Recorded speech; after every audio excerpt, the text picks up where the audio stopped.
Those of you that are hungry, we have breakfast, continental breakfast, some coffee, get you going in the morning. I know the drive in this morning must have been a little tough, but thanks for coming out. I know people are going to stream in as the meeting progresses, but we'll just can't wait too much longer. We'll try to get this going.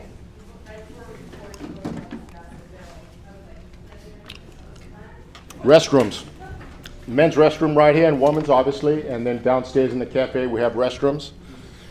The agenda today will be, we'll do a quick history of the race done by Chuck Foote, followed by some communications information that'll be done by Jeff and Blair, and we'll get to that in a second. Then after that is kind of the meat and potatoes of this meeting, where you'll get to see or hear from three very experienced team captains who have been through it all, seen the good, seen the bad, seen the emergencies, see how things can run really well. And I think I sent you an email asking you to prepare questions for them.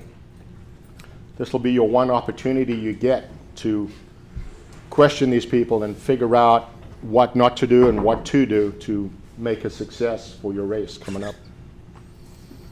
But it's always good to go back and see how this race began, where it all started, and how it's progressed to where we are now, which is basically we're at capacity. 311 teams we're standing at right now, which is a big jump from last year. Last year we started with 284, I believe, and finished with 284. Right now we're standing at 311 teams, probably maybe a few more after today. So with that, I'll introduce you to Chuck Foote. Chuck is the founder of the race 36 years ago. Him and another gentleman named Larry Moore. Larry passed away a number of years back. But Chuck has continued on the tradition and brought this race to the level that you see it today, a worldwide event. And so without trying to pop Chuck's balloon, let me introduce to you Chuck Foote.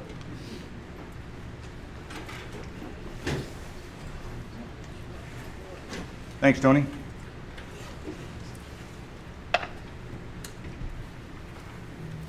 Add a little more to that introduction. Tony came on to help Larry and I with this event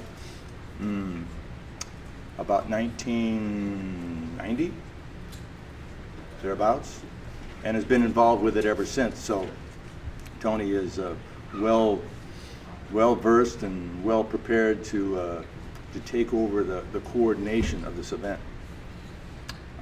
Tony mentioned 36 years ago, and believe you me, I can remember 36 years. In between, they get a little fuzzy. But 36 years ago, I can recall very well. And about the same number of people sat in a room, and we thought, okay, can this happen? Can we take 20 runners 200 miles into the desert where there is nothing out there? And I mean, 36 years ago, there wasn't anything out there. Not that there's a lot now, but Las Vegas has boomed since those years began.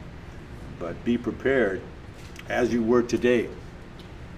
I left my house at about 6:10 this morning to get here because I knew in the rain it would be a slow turtle drive out here, and it was an hour and 20 or 30 minutes to get here. In the race, you've got to be prepared for not only bad weather, because that can happen, but tons of traffic. This is a 2-lane road. From Baker, California to Shoshone, from Shoshone to Pahrump is a 2-lane road. And we're not the only folks out there. But just us alone is a tremendous traffic jam. Looks like the 405 freeway at 5 o'clock in the afternoon. Just red lights and cars everywhere. So you got to be prepared for all of that. And the fact that you can't get 5 miles in 5 minutes. And your team, now that you are the captain of that team, you're pulling about 40 people with you. 20 runners, 5 or 6 or 7 or 8 or whatever your alternates, and all of your support people. You're pulling them with you. It's a reflection of you, how organized you can be. The key factor to the race and the success of the race has been the fact that we make you be the organization person. I don't organize your team. Tony does not organize your team. You do that yourself. You do a superb job out there. You'll have no wrinkles, no bumps in the road. Nobody will be lost. You'll get from point A to point B successfully. And you'll walk away from the race feeling very good about yourself. You start depending on people who are flaky, and you'll recognize those very quickly as you go through this organization. Who is a flake on your department? Maybe they're a good cop, maybe they're a good investigator, maybe they do their police work job right, but when it comes to something else, they're not so good at it. And then you'll figure that out for yourself very quickly, that they can't do something, and then you have to replace them. So it's that organization that makes the race work. We've, increased the race over the years, and I tried to tell Tony this year, you got to slow down a little bit on letting everybody in. It'll outstrip your ability to be coordinated yourself, because every single team brings with them about 50 people. All their cars, all their support, all of that comes with them. And it gets to be a bit complicated if you're not careful here, with all of the other organization that has to take place. Running is a business that I've been involved in for about all my adult life, and ran in this race every year myself. Enjoyed it. I'm sure you will enjoy this. It is a satisfying assignment for yourself. You volunteered to do this. I'm sure your department didn't say, you're assigned to do this. I know that didn't happen. So you're the one who raised your hand when everybody else just kind of sat on their hands and said, oh, I don't want to do that. That's too much work.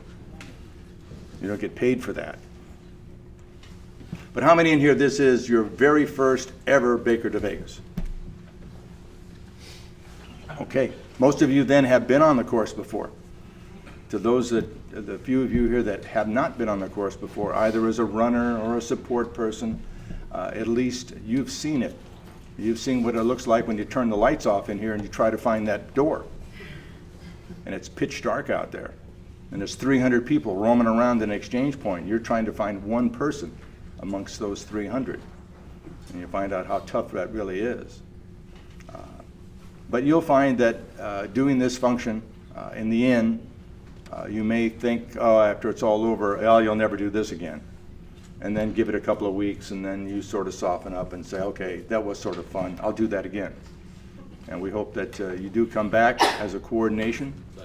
Tony's right. He's brought in 3 really veteran team captains that have done this many times. It's different from a runner perspective. If you've been runners, and I'm assuming most of you have done that, you know that you go to one spot, put your shoes on, get your bib number, run your stage, get back in your car, and either go home, go back to work, go to Las Vegas, but your job is done. The team captain, from early in the morning Saturday, through all of Saturday, all of Sunday night or Sunday morning, into the finish line before your job is done. And when it's all done, you're going to go, wow, that was about 36 hours of fun. And then it's all over for you. But stay prepared, pay attention to what's going on, ask questions, and the experts here will try to help you. I'll come back and talk a few things about running and training and all of that later on, and give you some expertise that I can there. Good luck.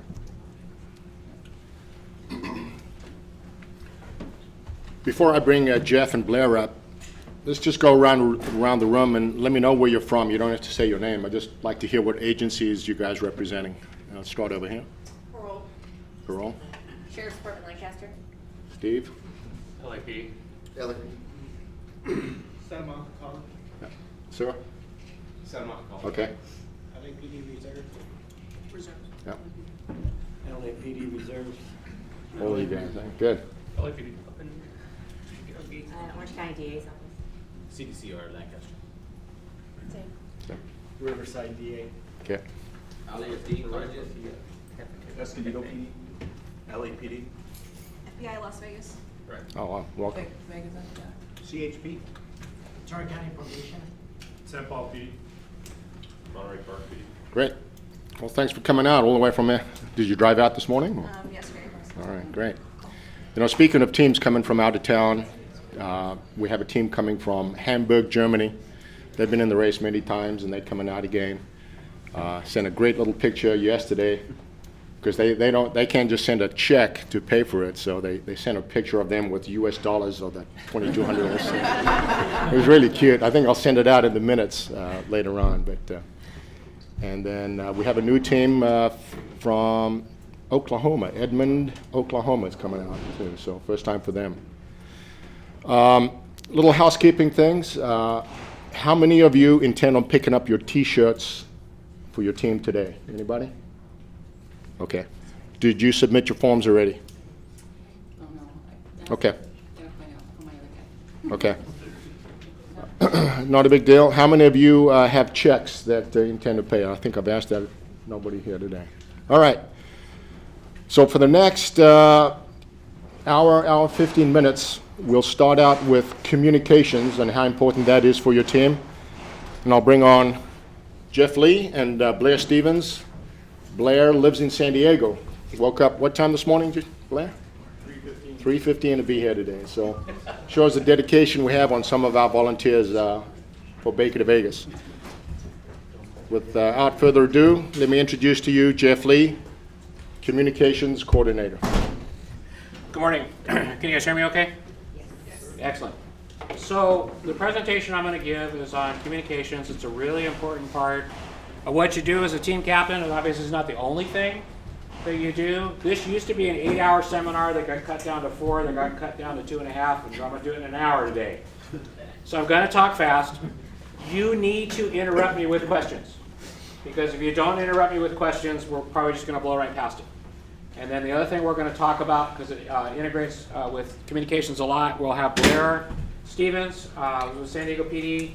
We'll talk briefly about what Safety Patrol's role is and what they do, and what their role would be if we have to put a pause in the race this year or not. So please, do interrupt me with questions, okay? And if I'm talking too fast or you can't hear me, let me know, because I can certainly talk a lot louder.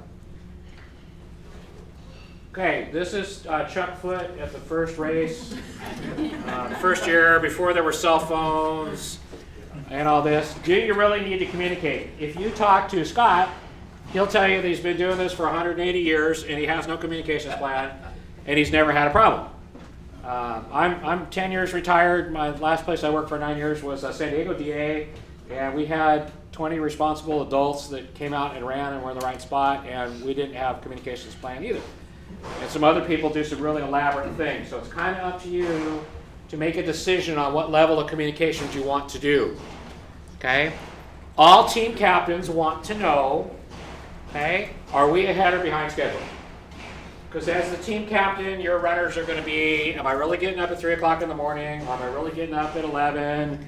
What time do we need to get out on the race course? You also kind of want to know, what's the weather? Is it really snowing in Mountain Springs Pass? Is it really 108 degrees at the start line? Okay. And the other really important thing that team captains want to know is, did anybody get hurt? And if they did get hurt, did they get transported? And if they did get transported, where'd they go? Because we have quite a number of options on where people can go if they get injured during this race. So you need to be able to communicate out if there's an emergency on the race course. Okay, that's one of the most important things. There will be times it will be your follow vehicle and your runner and no one else within sight on this race course, and if there's an emergency, you've got to have a plan on how you're going to get help. Okay? The other thing is, and this is really important, we need to be able to reach you if there's an emergency back at home. Little Johnny got run over in the driveway on his tricycle because somebody backed out of the driveway, and your runner needs to get home right now. Okay, so the communications thing goes both ways. Oops. Hang on.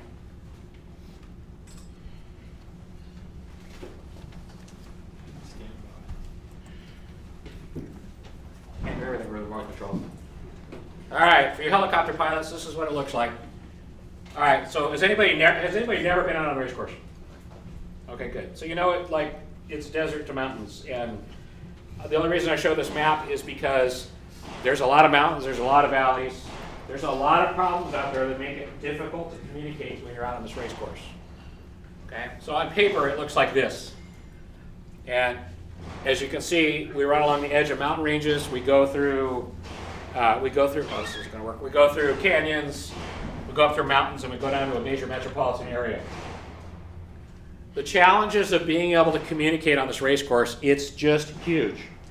There's 4 counties. If you took the 4 counties that this race runs through, and if it was a state, it would be larger than half the states in the United States. Okay? It's that much territory that we're talking about. Okay? The race runs through 2 states, California and Nevada. It runs over, if you do a box around this race, 6,500 square miles is what this race course lays out on. Okay? It's if you draw a box around the whole race course, we're larger than Connecticut, Delaware, and Rhode Island combined. So we're talking a lot of area that you need to be able to communicate across. And it's not as easy as it looks. Right? We go from 470 feet up to almost 5,500 feet, going over mountain springs. So there's a lot of challenges with terrain.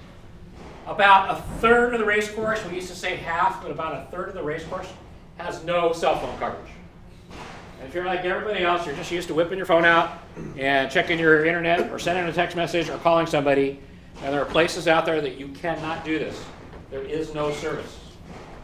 Also, in the areas where the service is extremely weak, it will suck the life out of your cell phone batteries. Because if you don't know it, your cell phone keeps turning up the power more and more as it gets to a weaker signal. If you've got a cell phone vehicle, make sure you have a cord in your car to charge it with. All right, so let's talk about some of the things you have to do. Okay?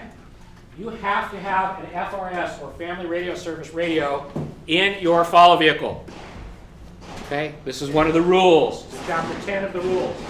You have to have one. Okay? It has to be set on channel 3, tone 18.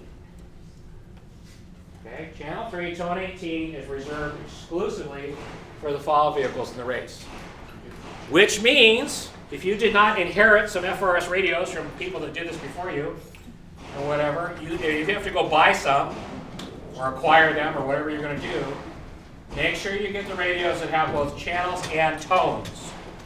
There are some really cheap radios out there that only have the channels on them and they don't have the tones. So it has to be capable of both channels and tones. Okay?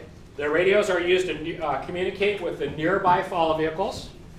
There is a specific procedure that is used when you're passing or being passed by another team.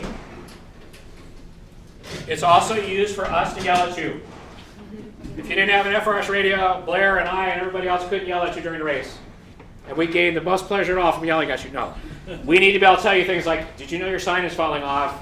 Did you know you lost your runner ahead sign? Where's your yellow light? Things like that. So we also have to have these radios to be able to talk to you during the race. This FRS radio that you need in your follow vehicle, set to channel 3, tone 18, is not for your team communications. You are not to use this radio and this channel to say, checkpoint 3, here we come, get ready with the new runner. You'll be penalized for that. Okay, this is strictly for race operations, talking to the other teams and talking to the race officials. Any questions about that? This is mandatory. I would say buy at least 2 of them. Okay? Only for this purpose. Because if you have one, it will break. If you have 2, the first one will never break, but at least you have one that works. So have at least 2 of these things in your follow vehicle. Like I said, they need the tones as well as the different channels. Okay? Most of these radios, when you buy them, you can get them at Walmart, Kmart, Home Depot, Lowe's, whatever. Most of them come with rechargeable batteries. The problem is, the rechargeable batteries are not going to last for the whole race. So almost all of them, the batteries are like in a little pack and they're shrink wrapped, and you can like usually pull a little cord or something. Those rechargeable batteries will come out, and you can put batteries in the radio. Throwaway batteries. If you have a choice when you're buying the radios, or you didn't inherit them from somebody before you, try and get the ones that take the AA batteries. Okay? everybody knows the difference between the AA and the AAA. The AAAs are like half a skinny. If you use AAA batteries, you'll go through 6 or 7 sets of batteries during the race. If you have the AAs, you should probably make it on 2 sets of batteries. Carry 3 sets of batteries with you.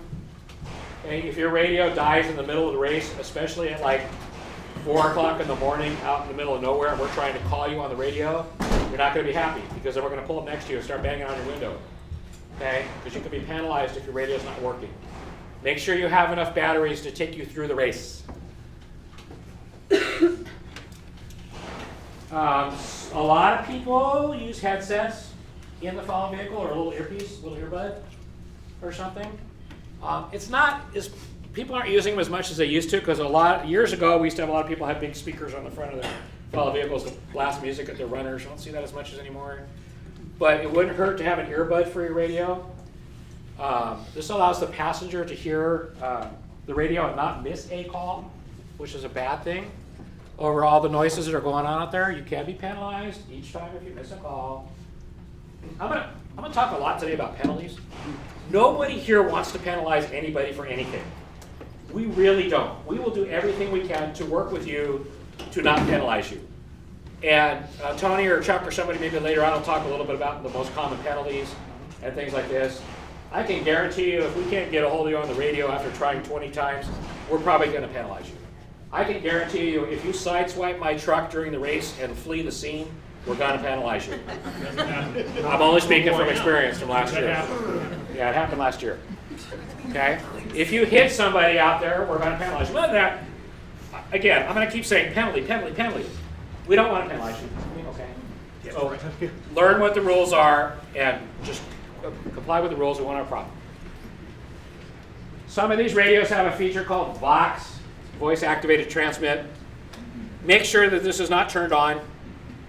What this function does on some radios is as soon as it hears something, it keys up the radio without you touching it.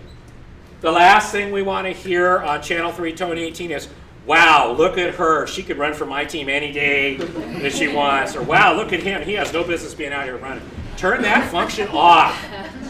Okay? Do not use Vox. Did you say open mic? Yeah. So, and if you have an open mic, after we're entertained for a certain period of time, we will then come up to you and tell you to turn it off. A lot of the radios also have a lock function. Okay? Once you set the radio to Channel 3, Tone 18, you can lock it there so that when you drop the radio or whatever, it won't knock it on a Channel 4 or Channel 2 or something like that. So try and get a FRS radio that locks. The passenger should be the one listening to the radio. Okay? Your tactical officer in the passenger seat should be the one monitoring the radio, not the driver. So this is typically what they used to look like a few years ago. This radio has both channels and tones. Usually it's a big number and a little number. This particular radio is set to channel 14, tone 38. Okay. So you're looking for a radio that has both channels and tones. This one has a lock function, a little padlock in the display. No matter which brand you buy, there's really only 2 companies that make the chips that run these radios. They all basically do the same thing. All right, questions about FRS radios for the follow vehicle? Scott? Sir, if I bring my radio to your wonderful meeting, will you put it on 318 for me and lock it out? Yes, if you cannot find a 12-year-old to set your radio for you. So if you're a motor officer like me, you bring your radio and Jeff or staff will get it all ready to go, and you turn it off, and then you don't turn it back on until race day. You bought something else.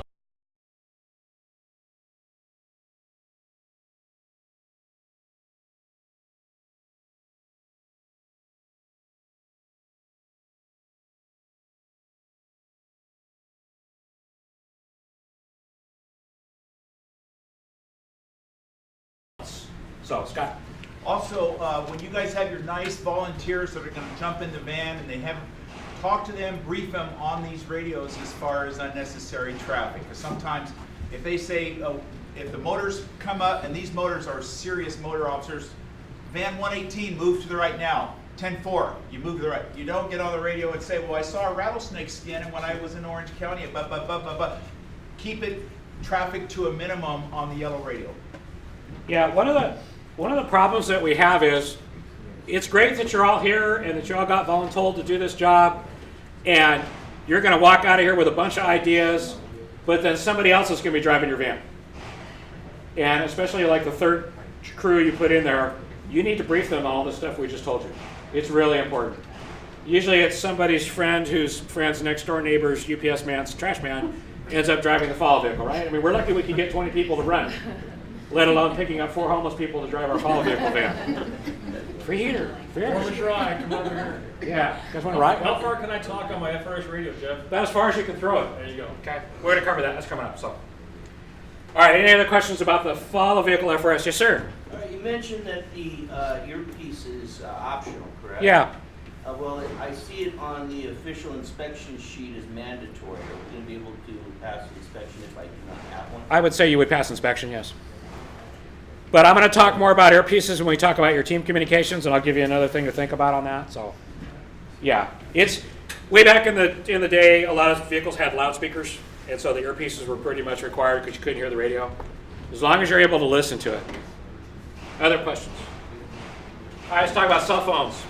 Okay, like about 2/3 of the course has cell phone coverage right now. Like I said, this course will eat your batteries alive in your cell phone, because your cell phone's going to turn the power up to try and make a connection. The coverage out there really varies by carrier, and it varies along the course.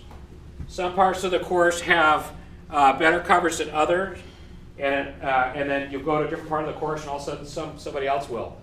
If you're able to put 2 people in your follow vehicle that one's Verizon and one AT&T, you're going to get the best coverage throughout the course. I mean, that's kind of a pipe dream, but Verizon and AT&T have the most coverage out there on the course. The other carriers vary on it. Okay? There is coverage when you leave Baker. Okay? There is a cell site with a beautiful 200-foot tower that's going up at Dumont Dunes. Actually, it's up. The tower is up. It's standing. The building is out there, and they're putting the equipment in it. So certainly by April, we would hope they have that turned on. It's going to be shared by all the carriers, okay? And that's going to provide us a lot of coverage on the front end of the race course. Now, does this mean that you can go out there and as your follow vehicle crew is tooling up the highway there, can they be streaming Netflix onto their phone and watching a movie while they're going up there? No, but you'll be able to text at least, because a lot of people are going to be competing for that cell phone tower. There is a cell site just below Ibex Pass. Okay? It's kind of directional. It was the original site that was set up to provide cell phone coverage for people that broke bones out in Dumont Dunes, the ATV riders. It's a Verizon site. It's kind of directional, but it will cover going up that hill. There's a little bit of coverage around Shoshone, where gas is $6 a gallon. Okay? But at the turn there at Shoshone, there's a little bit of coverage. Once you get into Pahrump, coverage is very good. There's 4G coverage in Pahrump. Okay? Once you leave Pahrump and you start heading out, coverage is terrible. I was going to say sucks, but I shouldn't say that. Coverage is terrible. Okay? There's one cell phone site out there. And then when you're going through Mountain Springs Pass, coverage is very spotty. There's a little bit, but very spotty. And then you get good coverage once you get past stage 17 and you're in the metro area. Okay, once you're down the hill and you're in Vegas, obviously it lights up really good. If you're a team captain and you're driving around, you'll be like, wow, it is really quiet. I have not got any text messages from any of my runners. Everything must be going great. And then you'll drive through Pahrump and your phone will light off with 44 text messages because you got coverage and it downloads them all, so don't get fooled into that. All right, questions about cell phones? Carry a plug, plug it in. It will eat your battery alive. All right, Team FRS radios. We talked about you have to have, it is mandatory that you have an FRS radio set to channel 3, tone 18 for official race stuff. Team FRS radios are your, I'm going to go from easy cheap to super complicated expensive here on what your options are. Easy cheap, FRS radios. You pick up a few more FRS radios. They're great for close-in communications. Blair just mentioned, how far can you talk on these things? My standard answer is about as far as you can throw it. You could talk pretty much from one stage to the next, okay? They're really good for talking to your catcher as you're approaching the stage. Hey, we're a mile out. Hey, we're a half mile out. Get ready, here we come. And this is when your catcher can come back and say, we have no idea where our runner is. Good luck with that. But that's about as far as you're going to be able to talk about. You're not going to be able to talk from the start line in Las Vegas on an FRS radio. Every team will be assigned a secondary channel and tone for your team communications. It used to be I only did this on request, and I got tired of people coming up on Friday night saying, can we have an FRS assignment? No. So every team gets one. So when I give you one before the race, don't say I don't need it, just say thank you. Because we divided up, I got more than 300 teams this year, and I got it all divided up. I got it spaced out the best I can based on start times. Between the channel and the tone, you will not share that with anybody. Okay? There may be some interference, but you're going to get one. So if you want to use an FRS radio for your in-close team communications, which is also good for the team captain to talk to the follow vehicle while you see them on the road and you pass them, you're going to get your very own assignment. Stick with it. Don't say, well, I always use channel 9, tone 11 for 911 on my radio at home. Don't do that, because I've assigned that to somebody else for some other purpose.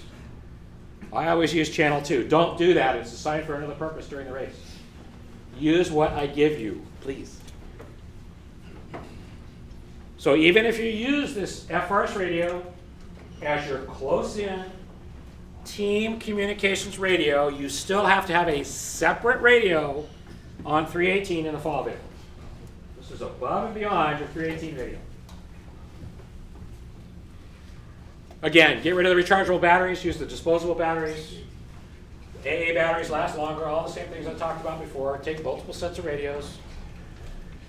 Headsets are a good idea. To get back to your question, sir, on headsets, if you're in the follow vehicle, maybe you don't need an earpiece these days anymore.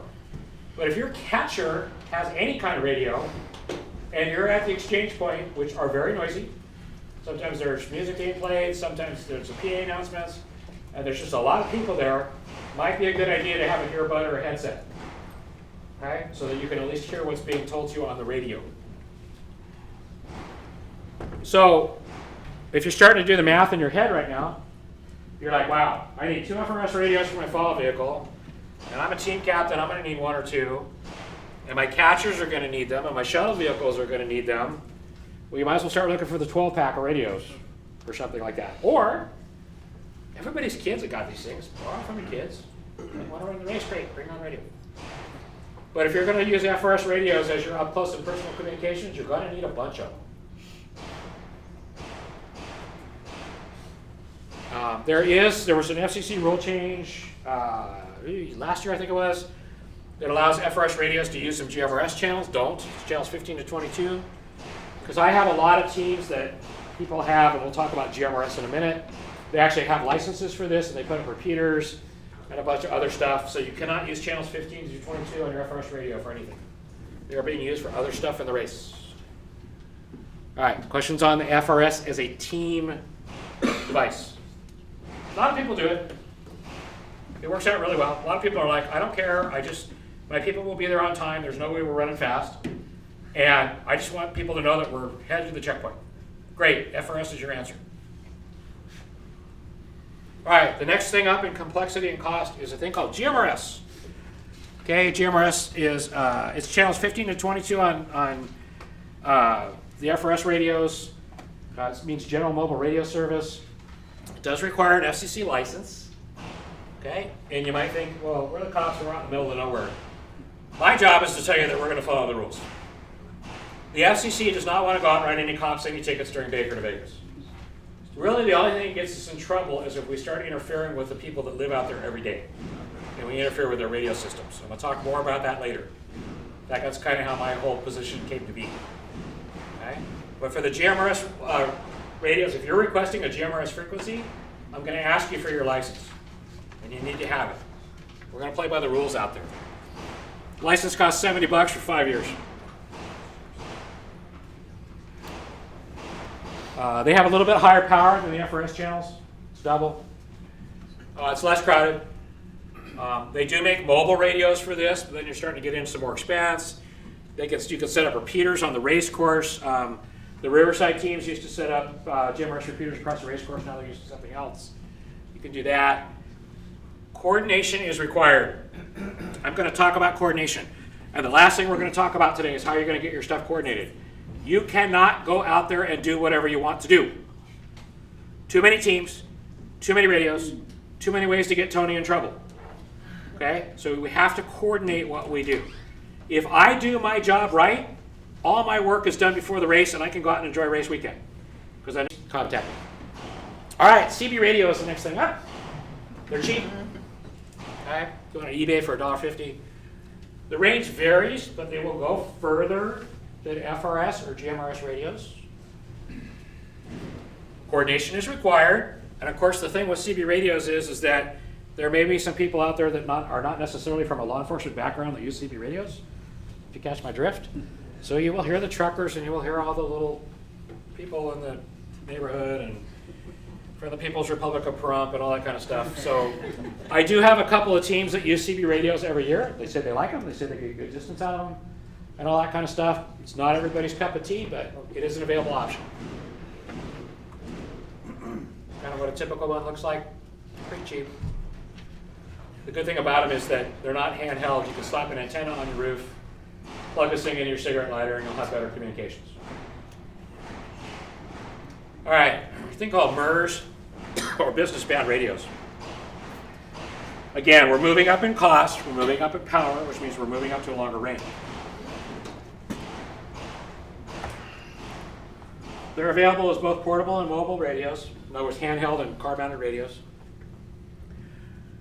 There are some frequencies that don't require an FCC license. You can buy a MERS radio, have a reasonably priced and reasonably powered radio, and not have an FCC license. The problem is, there's 5 frequencies on MERS, and I always get more than 5 requests for it. So you will be sharing a channel with somebody else. And I do the best I can to spread them out. Like somebody who's starting at 8 in the morning and somebody who's starting at 5 o'clock in the afternoon. But that is an option if you don't have a license. Coordination is required. You have to tell me you're doing this. Okay? This is typically what they look like. A couple of different examples of handhelds. Example of a mobile radio. And business band radios can be, other than MERS, there's all sorts of things. I got teams that come out and they're licensed for 20 different frequencies and they use them. I got teams that come out and use only MERS. They don't have any licenses, but they have like 20 of these radios. It works really well for them. It's just a good option. Now this is above and beyond rental radios, which I'll talk about in a minute. But there's MERS and business band radios. A subset of that is rental radios. This is very popular. Almost half the teams rented radios last year. Okay, this has really gotten good because of some things that have happened out on the race course. It's taken us a while to get there, but we've got some good infrastructure out there now. There are companies in both LA and Las Vegas that will rent you radios. Who rented radios last year? Anybody know? What'd you pay? $30? $300? For how many radios? Dozen? 10? 2 or 3 base stations and maybe 10 handhelds. Yeah, so 10 handhelds and a couple base stations. You can put a base station in your hotel room. You could put Scott's back there going, no, this is way too much stuff. There's people that go whole hog. They'll put a mobile radio in their follow vehicle. The team captain will have one. They'll have one in the hotel, and then all the cashers will have one. But you can rent as many or as little as you want. Some of the companies will actually bring the radios to you on Friday night at the meeting at the hotel, and they will pick them up from you on Sunday at the awards ceremony. It's one less thing that you have to worry about as a team captain. It's like, hey, I wrote a check or I did a credit card. I show up, my radios are there, and when I'm done, I leave my radios there and I don't have to worry about it. That seems to be pretty popular. As you look at the different companies and the different options that are available, this is one of the things you should ask them. Do you deliver and do you charge extra to deliver, or is it free? You will find that it varies by company to company. Okay, and they have a lot of the handheld equipment similar to the MERS and business band radios, as well as the ones that you can put in the vehicle. Scott? I would recommend using the ones where the gentleman, where you pick them up Friday and drop them off at the awards banquet on Sunday. That guy will be right there. You turn them all in on the spot. Their batteries are charged. They're awesome. But do not bring 15 of them, because you'll hand them off to somebody and that somebody will drive away and you'll never see that radio is $1,400. And it's, the security is on your credit card. maybe one base station and 4 little radios is all. It's just about all you need. And if you depend on a rental company in your own city, if they have a big movie getting filmed, like happened in 1992, they filmed a shootout here in LA called Heat, so half of LAPD didn't have their rental radios because every rental radio was gone. Long Beach Grand Prix took every radio. So make sure, use the vendor that's gonna show up at Baker to Vegas and take that stress off you right now. Do you have his contact information? You'll get it at the next couple meetings or two. I've got the names coming up here in another slide. So. No, Scott brings up a good point. You can scale this to whatever you want. You can have a couple radios, you can have a dozen radios. It just depends on what your budget allows and what you think you need. Little posty stick-it note on your agency, because that radio gets left on the hood of a car, someone drives off, again, $1,500, it's more than an iPhone. I put little post-it notes on all the batteries and all the radios, and a couple times, hey, we got your, Lakewood Sheriff has your radio at Lake 17. Hey, where's your radio, dipshit? Well, oh God, I dropped it. So put your name on every piece of radio equipment with a sticky note. Yes, my entire team plays Find the Radio, and we have a scavenger hunt. We always come up with something out there. So. Yep, 2 or 3 of them. 2 or 3. Yeah, I wouldn't even use a sticky note. I'd use like a piece of like gaffer's tape or blue tape or something that's gonna. Blue tape works. Blue tape works great, and they won't charge you for getting sticky on it. So here's what's really happened with rental radios. So there is a company called Mobile Relay Associates that has invested their own money in putting up a trunked radio system. Anybody ever heard the term trunk radio system? Nobody? Okay. So it's a computer-controlled radio system and a few channels, but it allows lots of users. It shares. It's whiz-bang. It works good. A lot of municipalities outside of LA have these. So they've installed this infrastructure out there. It allows communications across the race course and beyond. You can technically talk from the race course back to LA. Okay. You can rent these radios through, as far as I know, there's still just 2 companies renting on the system. Mobile Relay Associates, they come to the meetings. They're a sponsor of the race and they have a booth. Omni Communications in Las Vegas is the other one. They're on MRA's system. They're former LAPD people. They're both good companies to work with. They have handheld and mobile radios. Like these gentlemen up here said, they got a couple of base stations or mobile to put in a fall vehicle, and then they had some handhelds. You can also mix things up. You can have a couple of these things for maybe just the fall vehicle, the team captain, and your hotel room, and then have the FRS radios for your catchers. You know, you come up with whatever is in your budget and works for you. But the trunked radio system has gotten better. I would say be leery of anybody that walks up to you and says, our system has 100% wall-to-wall coverage from LA to Las Vegas.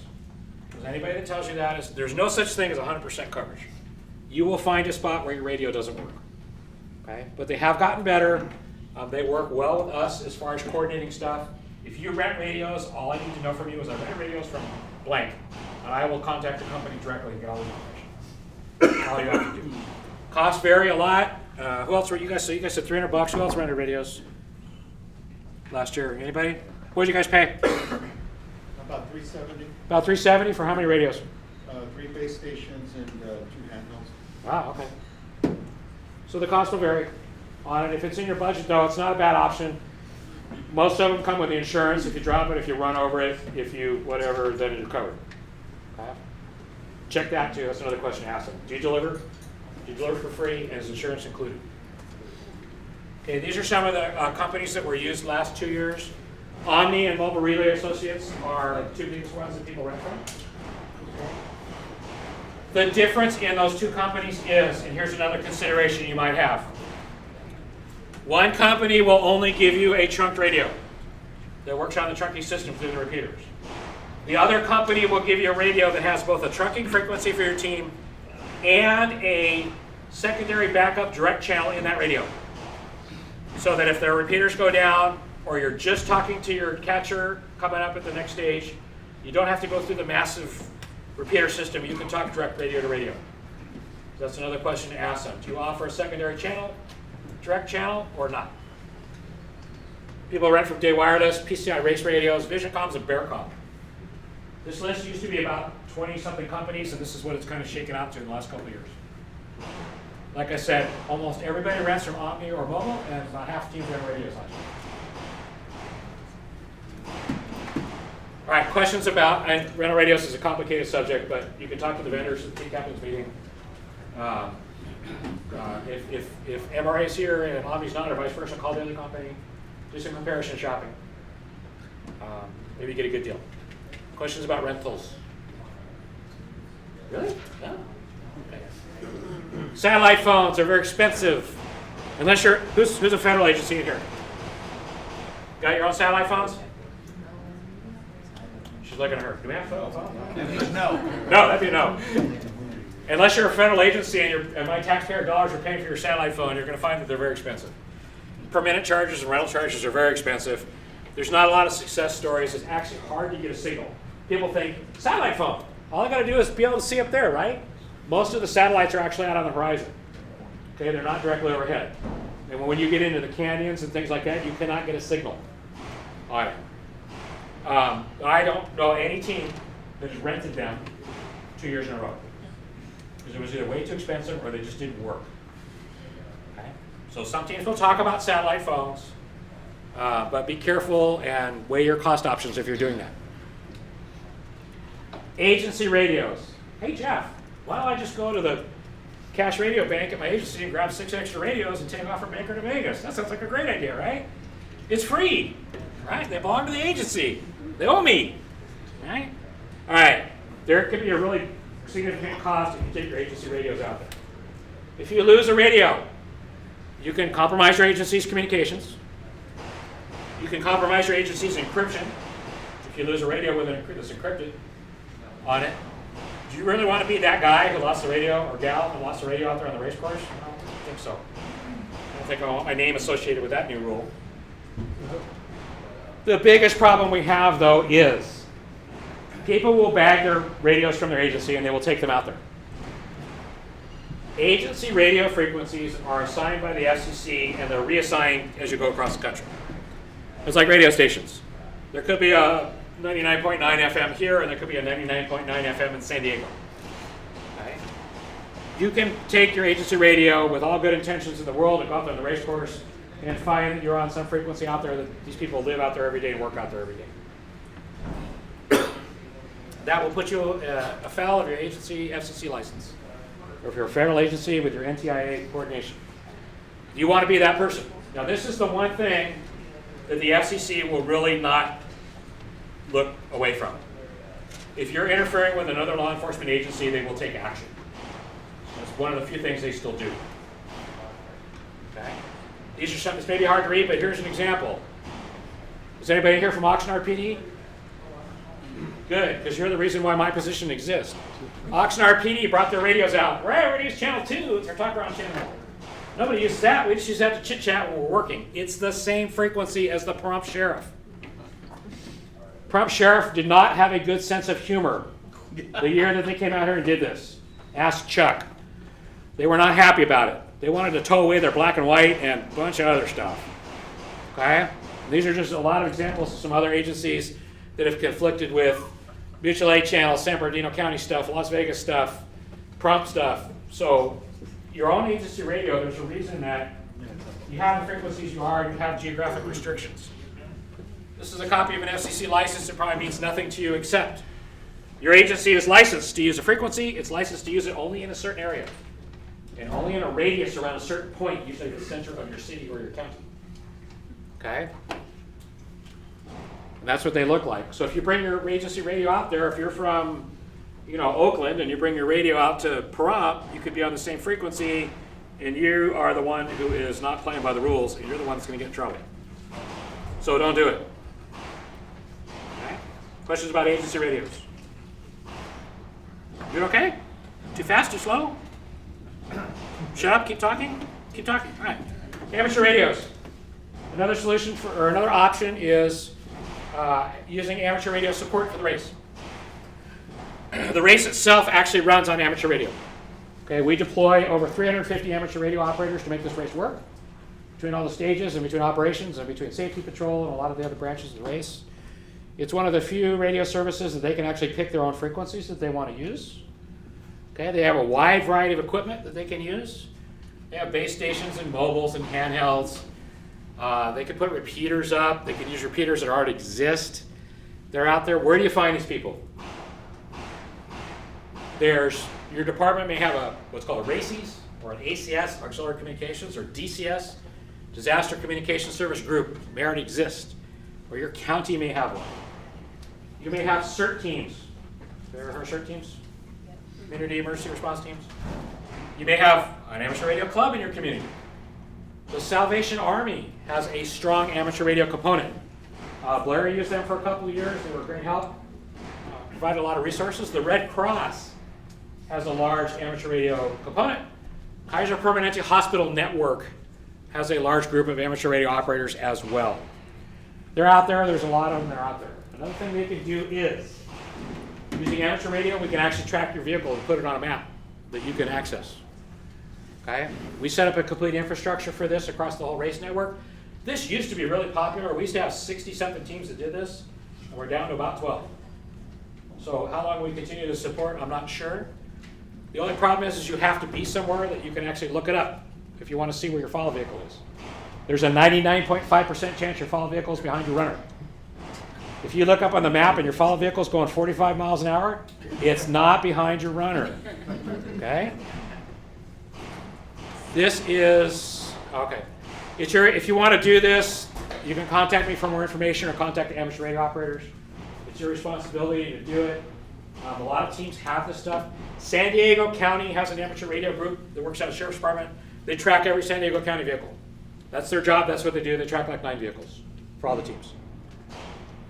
This is kind of it's kind of hard to see. It's kind of what it looks like. That blue line is the race course, and every red dot is a position report. So if you can see that, it's pretty good. I mean, we've got pretty decent coverage on it. But if you go back to one of my very first slides, remember, team captains want to know, where are we? Are we on time, ahead of time, behind time? There's a way to know that. All right, questions about anything to do with amateur radio, vehicle tracking?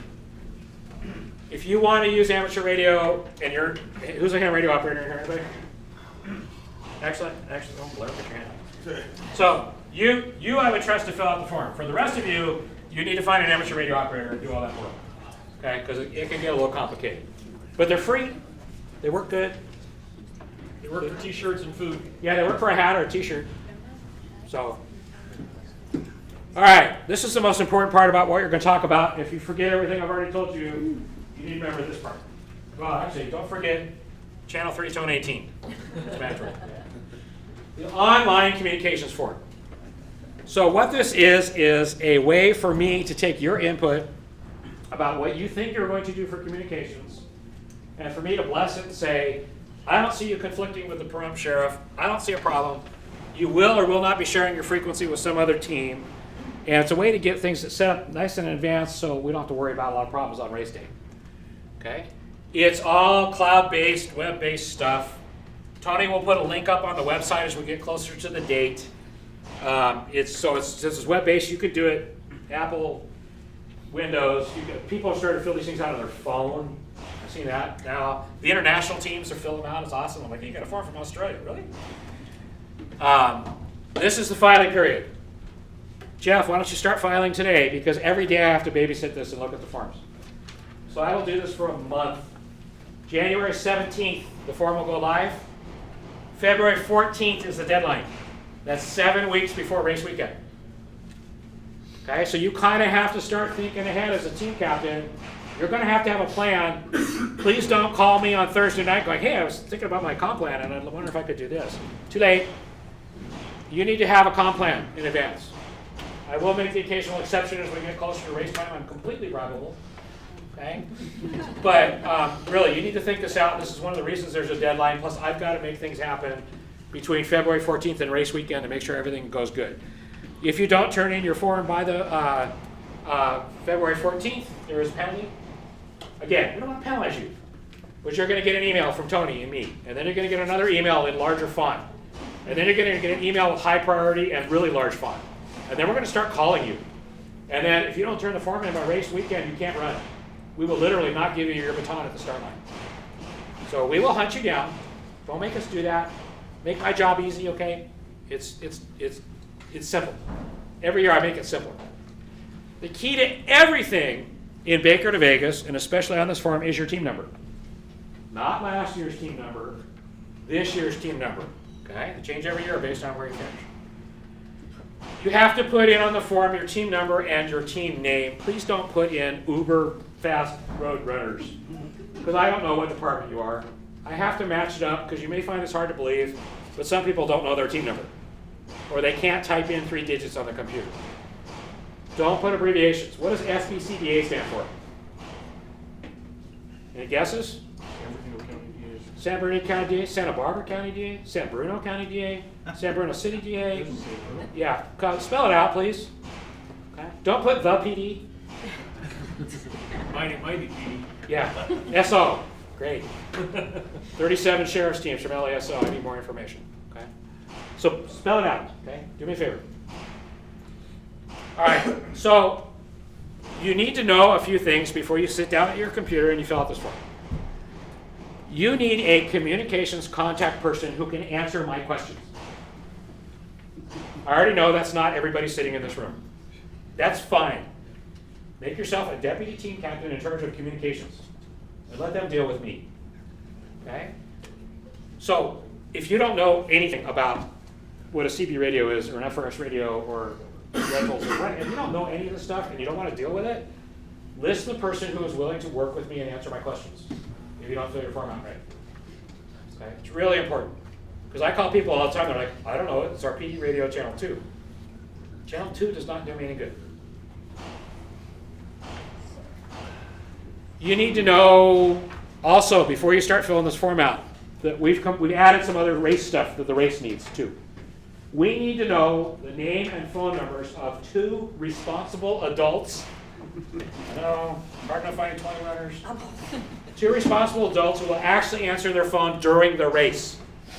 This means at 2 o'clock in the morning, or 4 o'clock in the morning, or 8 o'clock in the morning. Because, like I said, we have to communicate both ways. You guys need to call out if you have an emergency, but if little Johnny got run over at home, we need to get a hold of you. Okay? We have penalized a team in the past that provided us with 2 bogus numbers, and we had to call them, and nobody would answer the phone. Don't want to do that. 2 responsible adults.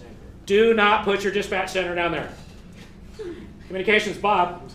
Hey, Bob, I'm trying to get a hold of so-and-so at the race. What race? No, I need people that are out there in Vegas, in Pahrump, wherever you are. We need 2 people that will be responsible adults to answer the phone, because we have a person that does nothing but reach out to you if somebody gets hurt. Okay? We have a liaison officer for our injury people. This is the information that person gets for emergency contacts. So you got it, and don't put the same, it will let you put the same name and number in twice, but I will call you the next day and say, try again. All right, so give me 2 people. All right, and if you have to change it later, fine, but I can't accept the form until I have 2 responsible adults in their phone. Then you're going to need to know your technical information on your radio equipment. All right, if you don't know it, find somebody that knows it. What radio frequencies are we using? What CD channel do we want? Whatever. Okay. You can't do part of this and stop.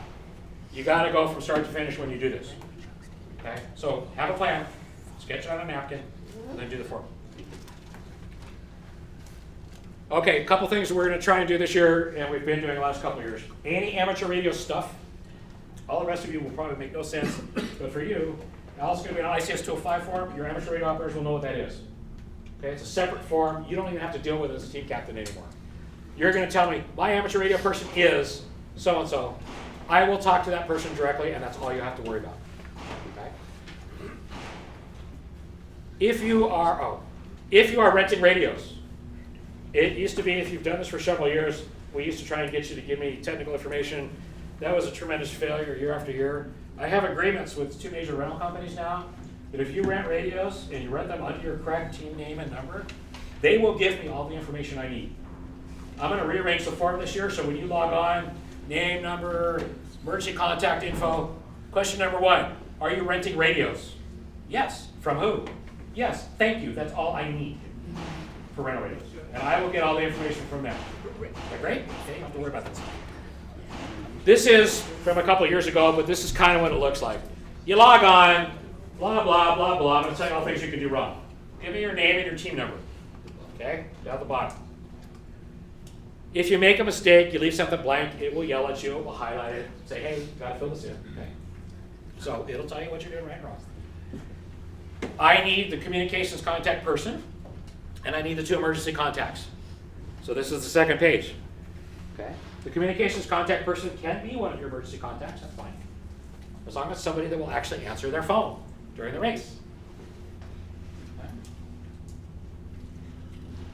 The last thing on this page too is, we want to know if you're setting up a command post or something out on the race course. A lot of teams will set up an RV in Shoshone, or they'll set up an RV in Pahrump, or they'll be at the Best Western in Pahrump.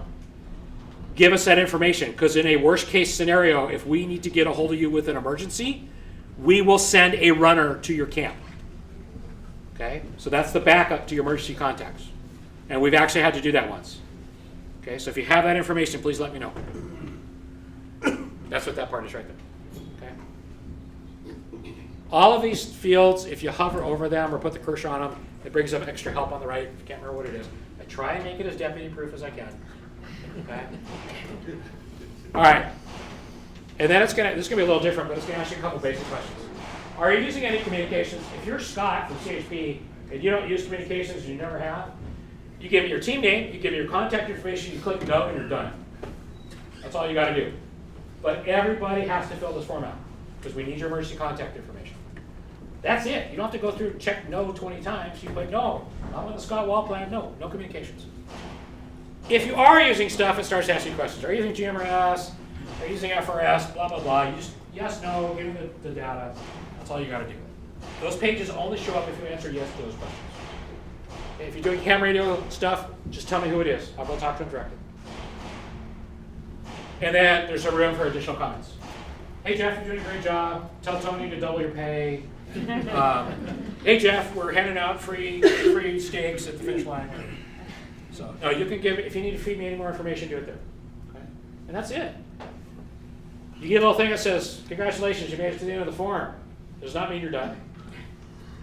I will look it over, then you'll get an email. This is what you typed in. Okay? And then you will get a confirmation letter from me. So after February 17th, whatever day I said, I go through all this stuff and make sure everything's good. There are no conflicts. We're not going to mess up Pahrump Sheriff, anything like that. I give you a little letter, for lack of a better term. Hey, this is what you said you're going to do. I think it's great. Have a nice race. By the way, here's your emergency contacts. If this changes, let me know. Keep that. Carry it with you during the race. Okay? Not like it's going to get you out of jail or keep your car from being towed away, but keep that with you if there's a problem. And this is what you're approved to use without being penalized. Because if there ever is a rules infraction or something, and you're like, no, Jeff said I could do this, okay, have that letter with you. I have them all with me too, but have them with you. Review it, make sure it's accurate. Here's the other thing. If you fill this form out and you give me an email address that doesn't work, you'll never get your letter. Okay? And you won't be allowed to start the race. Please type your email address correctly. Contact me if something changes. I just got to cut it off at some point and do my job. Well, I understand there will be last minute changes. So that's kind of what it looks like. I'm actually going to make it even a little simpler this year. Hey, this is what you said you're going to do. Have a nice race. Give me a call. Questions on that? You log on it. Your name and your team number. Who your contact people are. Are you doing comms? Are you renting radios? Are you doing anything else? That's it. Most people, 10 minutes, they're done with the form. Okay. If you fill out the form, try and only have one person from your team fill out the form. Every year I get like forms from 3 different people from the same team, and they don't even have the same comp plan on them. One year I got forms from 2 same team numbers, and they were 2 different teams. And that's the only way we caught the fact that we assigned the same team number to 2 teams. So it's really important you get all that information correct. Okay, for the amateur radio people that are going to fill out those forms, since then you guys are doing this, I don't think, they'll know what it is. That's what it looks like. That's Riverside's. All right, questions about the form? All right, last thing, rules. Chapter 10 is the rules for all the communications. Not because we like handing out penalties, but we have to have a little bit of control. And rule number 1 is to keep the boss out of trouble, right? You got to get your forms in by February 14th. There's a 5-minute penalty, which for most of you makes absolutely no difference in the world. But if you're a highly competitive team, it can make the difference. If you never ever turn this form in, literally, I will snatch the baton out of your hands and say you can't run. Okay? If you are doing stuff that you didn't tell me about, if you're doing stuff that you told me about, but then you do your own thing, if you're using something you built in your garage, if you're interfering with people, these are all things that could disqualify you. It's not like we sat around one night and started drinking and made up these rules. Everything here happens. Okay? So just keep it simple. Go with a quick little plan. Won't have any problems. Okay? Ham radio's got a bunch of rules. Digital stuff. Here's a question I already know the answer is no from all of you. Who's planning on using digital communications during the race? Perfect. Okay. If you are FRSing and you're on the wrong channel, you can be penalized. If you're doing your team communications on channel 3 tone 18, you will be penalized. Don't do it. Okay. Oh, if you're doing anything you didn't tell me about, you can't be disqualified. Here's the deal. My job is to keep Tony out of trouble. Okay? My job is to keep Chuck out of trouble for years, and I'm going to keep Tony out of trouble. We need to go out there and be good neighbors. We put a lot of people out in the middle of nowhere. And the people that live out there are not used to this many people being in one place at one time, except maybe in Vegas. So we want to be good neighbors when we're out there. There's a lot of other things going on besides the interaction between me and you as team captains. We've got a complete communications plan for the medical team. Safety Patrol has a communications plan. Motors have a communications plan that Scott was talking about. The RV support group, the people that check you guys in and hand out bib numbers and you do your waivers, they have a communications plan. So not only do I have to do all the stuff from all of you guys and make it all work, I've got to then make it all fit together when we do this. Okay? There were 643 coordinated frequencies last year in the race. So it's a lot of work. That's one reason I need you to make sure you help me out and make the deadline so I can make this stuff all work. By the way,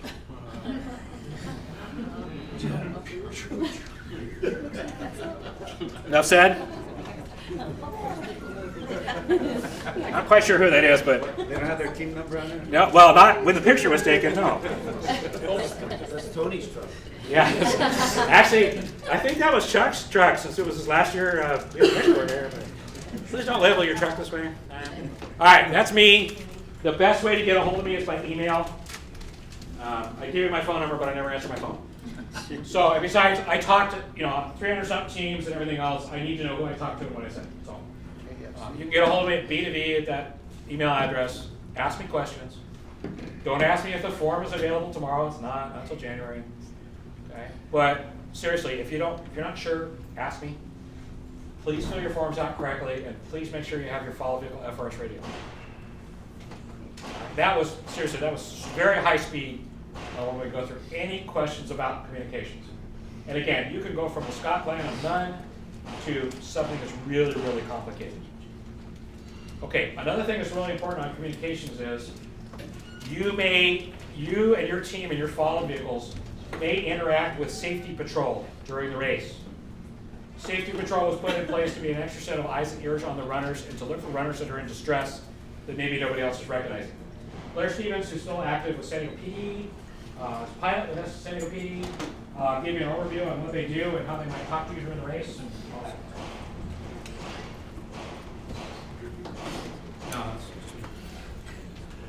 So those of you that have never been on the course, there's an extra set of eyes and ears out there called Safety Patrol. It was in response to a catastrophe that happened in 2010 with a hurt runner. I manage a team of about 30 volunteers. About 6 of them are in a command post on Ibex Pass, if you guys know where that is. The rest of them are in the field. It's teams of 2 per vehicle. And they're on a beat. Their beat is that stage. So from start line to 8, we have at least 1 patrol unit per stage. And then I have extra 5 or 6 units, if I can staff it accordingly, to rove around and cover the areas. Our job is to be that extra layer in case there's a problem. That problem could be, I pulled out a 15-passenger van from the sand one time. I've got a 4x4, so I'm ready to do that. Most of the time, what we're doing is we're checking on your runner. If your follow vehicle needs to stop, okay? It's been tried, but without success, to go to the bathroom and drive a follow vehicle, okay? It's a bad idea. There are places to do that safely on the course. If my patrol folks are close to your follow vehicle and you need help in any way, shape, or form, you need batteries to your FRS radio, you need a light, your light doesn't work. If you hear patrol something, call your van on the radio. It's to tell you your sign fell off or your light's not working. Or where's your runner? Well, he left the stage. We're doing a driver swap. Okay, we'll take care of your runner. They're labeled patrol with a number. It's 1 through 8 or 21 through about 25.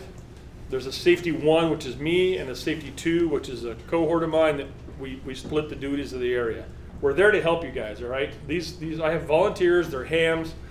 I can't express to you, if you've not worked with volunteers at your police department, how happy these hams are to be out helping the cops, okay?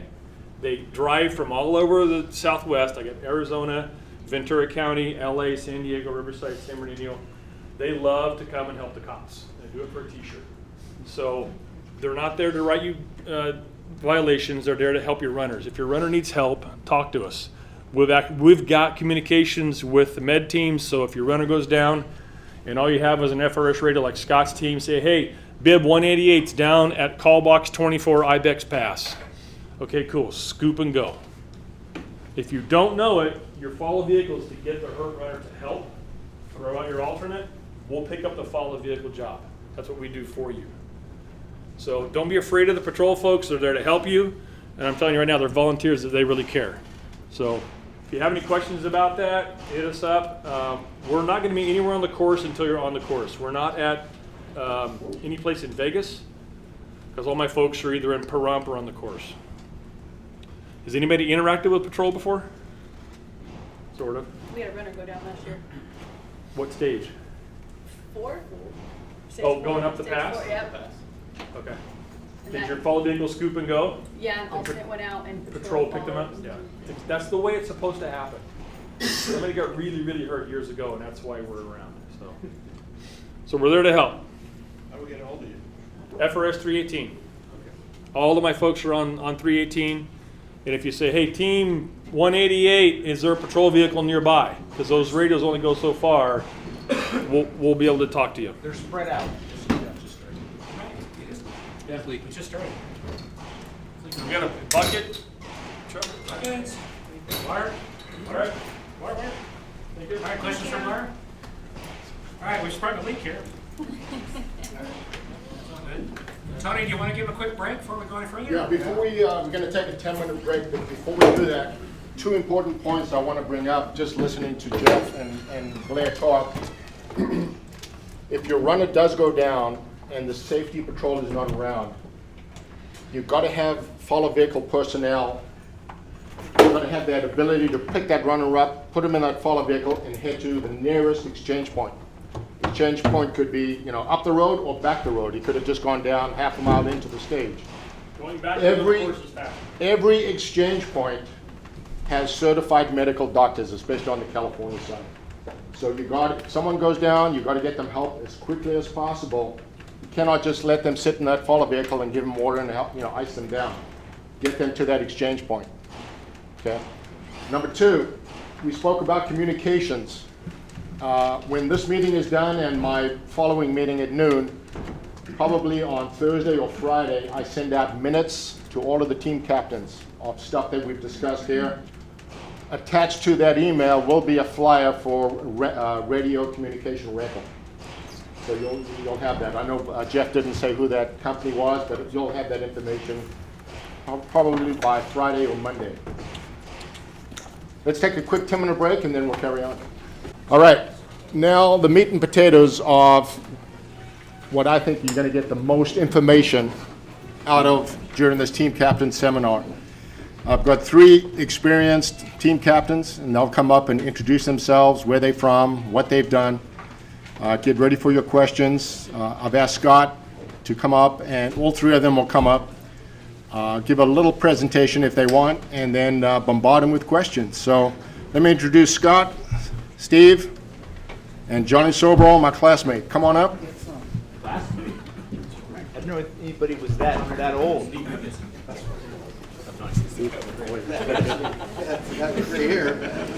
4 Steves up here. Okay. Well, guys, welcome. My name is Scott. Scott. I ran this race my very first time in 1985. Scott, come over here. Oh, over here. Got my notes over here. As a new youngster, I got to run up the Halloran Summit. In 1986, we did the lottery because we all wanted to run leg 1 so we could go to town and drink alcohol. And I grabbed out of the lottery, I got leg 14, Halloran Summit again. So I've been running it every year since. And team captain, 30 years, co-captain for the other 5. Sure. It's good. Thank you all for being here. My name's Steve Diaz. I got currently working in LAP Traffic Group in the building downtown. I have 30 years on the job. Like today, December 4th, 1989. I was in that room right over here, getting welcomed to the department by some really nice gentlemen. They gave me all a name. It wasn't my own, but that was 1989. So in 1990, I knew about Baker to Vegas, and I wanted to run it. And they told me, no, you're not really worthy of doing anything. Keeping your mouth closed. 91 was my first one. It's the first time I got to run Baker to Vegas, and I'm hooked ever since. I think I've missed one race for training purposes, but I've been here every year. And then you're probably wondering, so if you're running it, you like running it, how do you end up being a team captain? 2008, I'm running leg 7. If you guys have been on the course, you know where leg 7 is? Bottom of the hill in Shoshone, you run up over the hill. The guy drops me off. The guy was our support person, not a runner, but he had a big floppy hat, long 1950s sweatshirt and baggy shorts, and hush puppy shoes with black socks. Not a runner, but he dropped me off. He said, hey Steve, go out there, go get him. So I did. I went out and ran my best. I come over the hill and I'm a mile out, and I said, I just can't wait for this to be over. As I pull in the chute, I see my runner ready to take the baton, and my runner's wearing a big floppy hat, long gray sweatshirt, baggy shorts, hush puppies with black socks. Our support guy he was recruited, the runner didn't show up. Okay, our runner didn't show up, and that was because the person who was the team captain that year wasn't really into it, didn't have time to do it, and it was really, really bad planning. So after he finished his run 2 hours later, the runner that was late, because he had bad directions, he said, I'm never doing this again. I'll never ever do this again, and he was a good runner. That's the point. He said, no, let me do this next year, and I guarantee this will never happen again. So that's the last time my hair was black. So you're going to find out how many are brand new. This is your first year as a team captain. Wow. Okay. Wow. We just kill ourselves now? No, it's a lot of work. The first year you're going to learn. First year you make mistakes, and as you get along, and now it's, if you get some really good support people, which is the key to help you out, you have it made. The first year, my biggest mistake was I tried to do everything. You try to handle every aspect of the race, from support all the way up, and it doesn't work.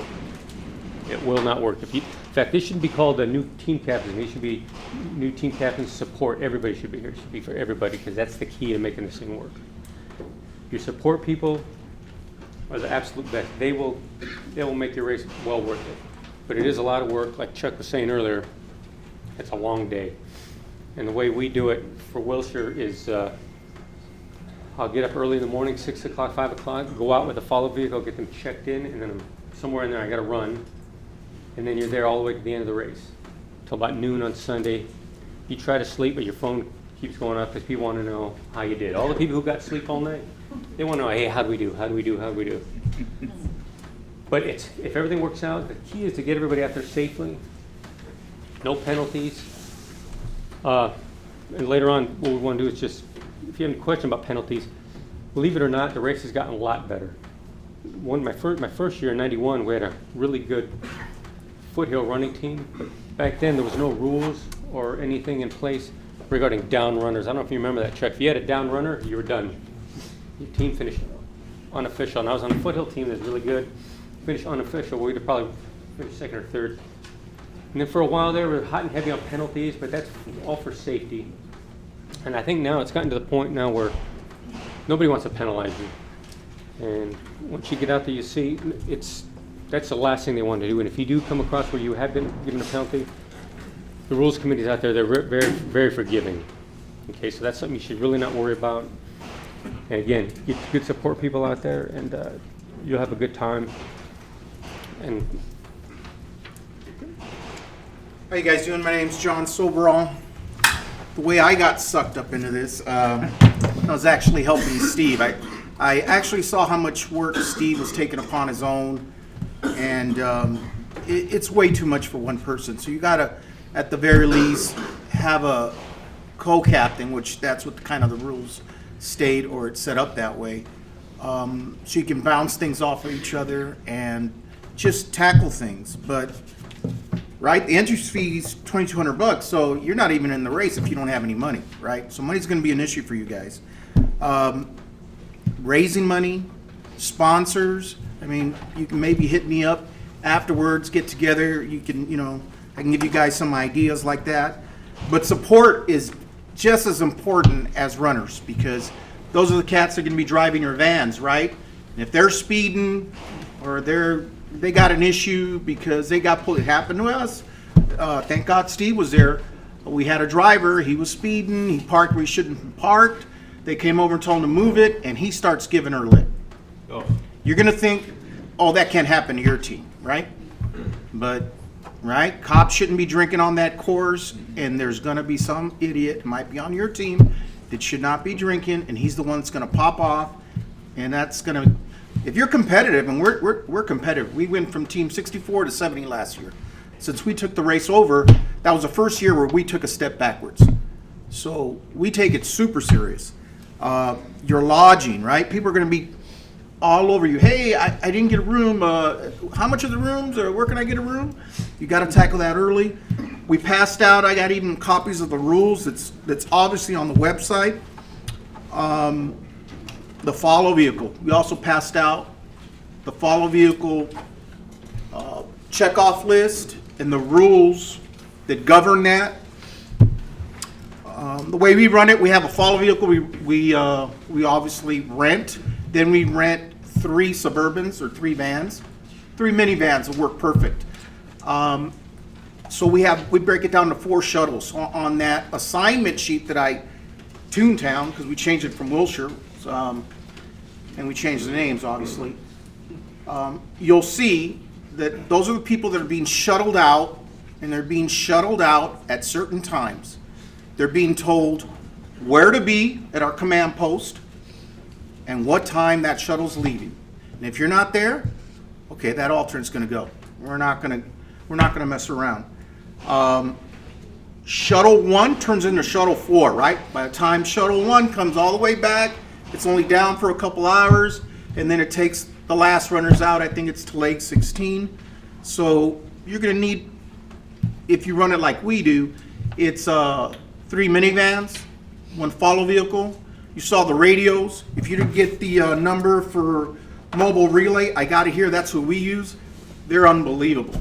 When we started using that, it is just, so I'm going to bark that out right now. Again, this is Raycom mobile relay, and it's 323-774-3500. The gentleman that will meet you, he's the guy that will meet you at the hotel. His name is Mark Abrams. And for what you're getting, you're going to have a list, but you got to think about what you want. Do you want a little handheld as you get out of the car? Do you want one in the vehicle? To us, communications can't be enough. We had a down runner leg 2 last year. And then who's going to respond to that hospital? You got any supervision? You're going to leave your runner just, okay, the ambulance took him off, he's on his own? Something to think about. Do you have extra personnel that can, hey, follow this guy, make calls for his family until he comes to, or whatever the case is? It happened to us. So again, back to those assignments, that just turned the light on for me to actually see how the race is going to develop for me. That helped me so much. So if you didn't get one, I got extras, or I can email you the template on it. As far as money and sponsors, at Wilshire, Hebel Rodriguez right here, he's wearing one of our jackets. Beverly Hills BMW sponsors us, or sponsors out there. There's people out there that actually want to get involved in the race. If you can communicate to them what this race is all about, what you're all about, And, it's advertising for them, the way they look at it. And so they're going to write that off. Believe it or not, they will write that off. So we've been very fortunate. They've been with us for over a decade. And, the jackets aren't cheap. We get a good deal on them. But it's something, it's real prideful. You stand out. At least for our team, we really pride ourselves on how we carry ourselves. The partying's after. That's the main thing you really got to tell. So, and when you plan to get up there, if you're planning to get up there Friday afternoon, you're behind the curve. Like, you're basically just got lapped. Think about it that way. We get up there Thursday afternoon, right? We set up, we park our vehicles, because when those meetings hit and you go get your run plan at the window and you get your bibs, you got to start putting all that stuff together. That's going to take time. You have to have people that get the right bibs, you put the bobby pins on them, time. And then you better go to those meetings, because you don't know if there's going to be, hey, is there a detour? Did something just happen out there? Is there any other issues on the race course? You're going to find that out that evening. So it's really important that your drivers go to those to those meetings, and the team captains go to those meetings, because information is key. So, right, you don't want to be late. If you start off late on the race, start off late to get organized, it's really going to cost you. So I don't want to go on too much, because we want it to be a question and answer session, unless you got something, partner? Or? I got a bunch. Go ahead. Another team captain with an awesome first name. My name's Steve Nunez. I'm the team captain for Foothill Division for LAPD. I ran my first 2 years, which was 20 years ago, and then I didn't run anymore. And the way I got suckered into it was, there was a promotion spot that came up 7 years ago. I said, hey, my sergeant at the time was the team captain for the support team, so I took over. And once I stepped in, I basically changed the regime. I said, hey, it's no longer just because you're my friend, you get to be on the Baker to Vegas team. It was, we're here to win. So a lot of the old regime left. The runners left, and they came in, and we went from team 162 all the way to team 60. And just for all the new team captains and for you guys that have been doing it, let me tell you something. Dealing with a bunch of coppers, you're dealing with 50 babies, crybabies. Everybody's a crybaby. Everyone has excuses. Everybody's toe hurts. They're injured. It's too cold. It's too hot. Whatever the deal is. But I think if you really want to be competitive, you got to lay the law down from day one. Say, if you guys aren't here to take it serious, don't run. The big thing, like someone mentioned, partying. Like I tell these guys, and I use the same jokes I use to my team.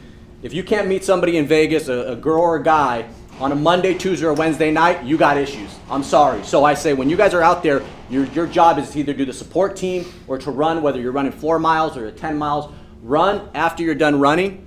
Then I don't care what you guys do. Just don't get arrested. You can pass out in the middle of the casino floor for all I care, but just do your job, run, and you know what, and then after that, hopefully we win, like, first place, second, or third. But that's the hardest thing is to get these guys all on the same page, especially if you want to win. If you guys, most teams just want to go out there and have a good time, and we get that, but like I say, from day one, I install it on our team and say, hey, we're not here to win a mug. I'll buy you guys a 1090, because the mugs are $10.95. I'll buy each one of you guys a mug. You can put whatever place on you want. We're there for pride, to win first place, second or third, whatever we can get in the category we run in. But that's the biggest thing, that I tell you, especially for you guys that want to win and be competitive, is to make sure you get everybody on the same page from day one, and you're going to have good runners, and like I say, if you're a good runner, unfortunately, you're going to have to run a harder leg, because there are guys and there's teams that I've seen over the last 7 years as team captains, that I have buddies that run on other teams, and they're phenomenal runners, but they tell their team captain, if I don't run leg 1, I'm not running for you guys. That's where you got to tell them, hey, man, if you want to be on this team, you're going to have to run whatever leg I tell you to run, and that's just the way it is. If you don't want to do it, don't do it, So, but I think you got to install that right from the beginning, And again, at Foothill, just like the Wilshire, they were saying, we're fortunate, our boosters, we don't have to, all I have to do is say, here, I need a $2,200 check for entry fee. They cut it out. Hey, I need $1,500 for gas money. For that, they cut it. We're lucky. That's one thing I can say. Our command, our captains, it's tradition. A lot of guys come just to Foothill Division just for Baker to Vegas. They'll be like, oh, I hear you guys have a good Baker to Vegas team. We just had our time trial last week in the rain, pouring rain. We had 35 people trying out. We have to cut people. We're lucky, where we actually cut people from the team. And I feel bad, but like I said, and the big thing too is the runners, I'll say, hey, if you guys try it out, you get to be support. Support's a big thing. You know, treat your support team as valuable as you treat your runner that runs a 10-miler, because without a support team, I don't care how fast you guys are, you're not going to have a team. You know, you won't have a team out there, you know, so make sure you treat your support team right. Because I know there are a lot of people that, they'll leave them out there. I hear from other divisions, they're out there for 12, 14, 15 hours on the race course. That ain't cool, you know. That's why some of these guys, like, I'll never do Baker to Vegas ever again because I was out on that course for 15 hours.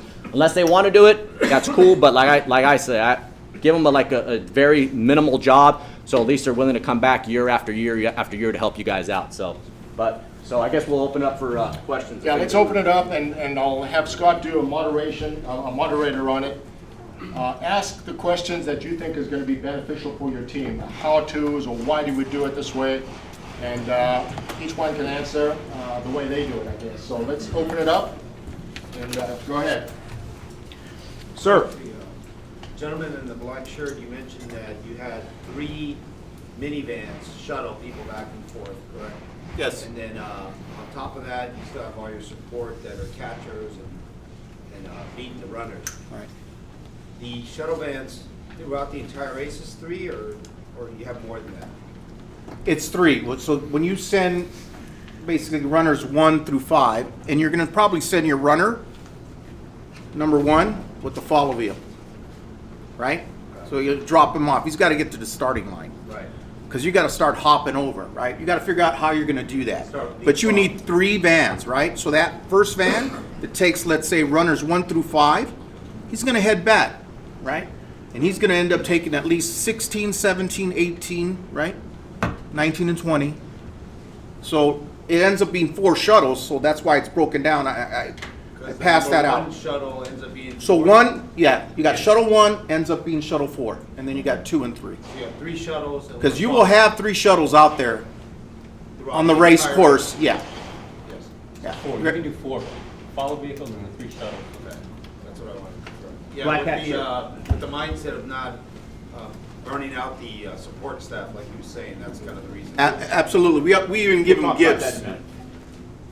In the black hat. So in the past, we've had problems like with catchers. Like, what do you guys do? Do you guys usually have your own people find their own catchers, or? All runners will bring a human to catch them if there's not a catcher there, because a catcher has to have reflectorized vest, number, No, I understand that, bottle of but water. what do you guys do? Are you guys having like? I'm sure like they do, like Wilshire does, we'll do 3, I do 4 teams. So team 1, team 2, 3, and 4.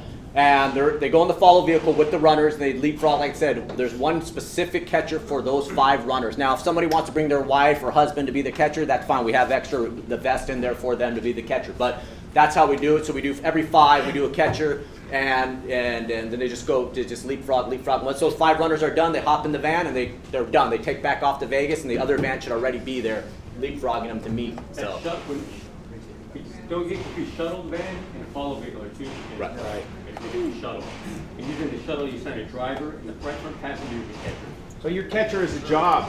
That's their job. They have to be there. So after they catch, they pass the runner off to the ride. That catcher is going to go up, because sometimes you park a half a mile away, and you got to get ready to catch again. So that's their job. Who's ever been a catcher before? Somebody caught? What you're supposed to, because it's crowded out there, your job is when that runner gets out, the catcher, you stick to him. You hold and don't let him go anywhere, because there's 2 places he's going to want to go. Bathroom, and then to see if you remember these Champlain Avenue, say, hey, we haven't seen each other in 10, 20 years, and we can start yucking it up. Next clock is spinning. Especially in the heat, it's important to make sure that runner is good. And it takes a few minutes to make sure. And one thing to add is make sure, like, whoever's going with their runner, a lot of times the mile out ham people that are warning, they're not even paying attention. Because I ran in the middle of the night while they're passed out sleeping, and I'm actually texting the guy I'm coming in. You know, make sure you guys figure out when you're saying, hey, dude, I'm coming, you know what? Because I'm telling you guys, you won't hear them saying your runner's a mile out. Next thing you know, you have somebody sitting in the chute just chilling, and your runner's like by the car, you know, stretching, and they're sitting in there for like an hour or like 10 minutes, 5 minutes, whatever the case, and that's time, that's valuable times, you know, you're The first losing. thing these runners go, when they get out of that van with the catcher holding on to, if you have to hold hands or whatever, first place they go is to check in. Then you walk with them to the bathroom. Because what happens is if the team captain gets there, hey, is John checked in? Yeah, where is he? Oh, I don't know. Ain't gonna work. So your job of your catcher is to stick with those guys. Get them out of there. If the paramedics want to talk to them, the paramedics get to talk to them. The paramedics are the commanders of this race. If they say, I'm going to talk to this guy for a minute, you can't be a butthead and say, no, he's fine. Let them talk for 1 minute. They'll say, what day is it? Where do you work? It only takes 10 seconds. And then keep your runner walking. Sir, with a hand up. Yes. Bottle of water. As far as coordinating, estimating how much time it gets, let's say you're doing a team's first 5 runners, come from the hotel, the shuttle brings them out to the course, and you start doing the leapfrogging or whatever. Right. How challenging is it to basically estimate the time from the hotel to the course? Traffic? Easy. It's easy. Your first shuttle van is the only van that will go southbound I-15 back to Baker. Which, by the way, I don't know if you know this, it's home of the world's tallest thermometer. Goes towards the beginning, right? Back to the beginning. Home of the world's tallest thermometer. That's the only shuttle van that goes back that way. It's 95 miles. We usually give our guys, it takes an hour and a half, but all it takes is one accident to goof that all up. Give them 2 hours. But they come down the course? No, they go down 15, like they're heading back towards LA. Okay. But they get to Baker, home of the world's tallest thermometer. That's where they get in there, and then they got to refuel, get the last bit of supplies, because from Baker, it's still 22 miles to the start line. That takes a little bit too, and the traffic's backing up. You got to remember the race, they're stopping traffic every hour. So what my concern was is just the, once you get to where all the runners are, how long, because I know it's slow. Give them 2 hours. Minimum. 2 hours from the hotel. From shuttle 1. And To the then start line. shuttles 2, 3, and 4 take the back way through Pahrump. They reverse the course. So your second shuttle van, that's going to be 2 hours as well. 90 minutes for shuttle 3 and an hour for shuttle 4. Right. And same thing, I've got on my notes here for folks that like to depend on Siri, MapQuest, Twitter, Shitter, whatever you're using. Turn that off. It is going to ruin your race. And I'm not going to mention any agency like the California Highway Patrol, Don Smolsky, Brett Bergstrom, or Fernando Barrientos. 10-year runners on my team driving out to run legs 5, 6, and 7. One of the wives says, wow, there's snow on Mount Whitney. And these guys are driving. These are highway patrolmen with loaded guns. And the driver, Mount Whitney, wait a second. Because Siri said take 395. They were 150 miles out of their way, the wrong way, almost to Bishop, California. Scott, I got a problem. Yeah, you got a problem. BFL, you're banned for life. So, MapQuest and phones, disaster. At your team captain meeting, tell your folks, go to the big thermometer. There's one stop sign at Baker, the Mad Greek. The high school's right there. The start line is right down the road. You cannot get lost, but the phone will cause heartache. Hand up. Before I forget, I just want to get this in. You're going to need vests, right? If you're running from 7 at night to 7 in the morning, that runner's going to have a vest on, right? And it's going to be flashing. You're going to check it as a team captain. So make sure, right? It's a little more cost, right? If you're going to be swapping vests, now you got to worry about getting the vests up ahead. You know, we try to have enough vests for each runner. Hey, and then we have backup to the backup. Backup to the backup, but a runner handing a vest to a runner in the chute, disaster. It doesn't work. Sometimes the folks won't even let you in the chute to run without your vest already on, and they're very militant. They have a job to do. Make your nighttime runners spend the $20, have your own vest, because when you try to make 14, give your vest to 17, you get up to 17 and there's construction, and you can't find this human. They're 1.5 miles, cars are parked, disaster. Start. Nighttime runner has the vest works, spare batteries. Is there a certain time they want the lighter vest by? Yeah, 7 p.m. 7 p.m. 7 to to 7 7 a.m. daylight savings business. They won't let you in the chute without it. So you got to make. And if you're close to that 6:30, make the guy get the little crisscross applesauce vest, and just have him have it on. Because somebody, I'm telling you, someone is going to say, nope, he's got to have it on. It's not 7 yet. Well, just click it on, make the volunteer happy, and off you go. Well, the volunteers too, if I gotta tell you, you guys have sworn team volunteers, correct? You have to, every team has a volunteer, one person to work the race. When they get out to the course, they become race officials.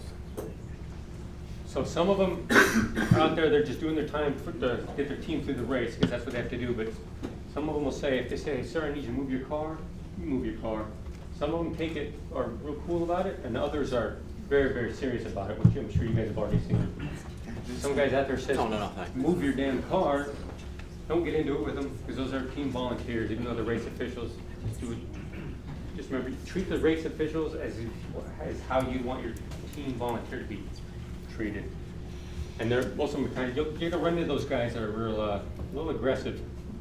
They just cooperate, it's easy. Going back to the catcher, my experience with the catcher's been, the runner comes in, they catch the runner, right? And that same catcher helps the other person an hour ahead of time get ready. That was my experience with the catcher, but they've been there at the That'll actual work. leg. You guys mentioned earlier that the catcher comes in the van? Shuttle van, okay, so each Oh, shuttle in the van. shuttle van, not the. Shuttle van, not the follow van. Okay. Shuttle van, so you have a driver and a catcher. Catcher's not the same. Right. They have the vest with a number on it, and what they do is they make sure the guy gets signed in. Right. Get in the back, walk with him in the bathroom, and you just want, he's gotta be at the shoot. You'll be standing back and they'll say, okay, team 42, you're a mile out. Then they'll let you into the chute. You gotta have your vest on, and you gotta have a bottle of water with a cap unscrewed for the incoming runner. And there's a reason for that. Runner comes in, he's not feeling good, and they give him water, and the cap's still on. It's just a mess.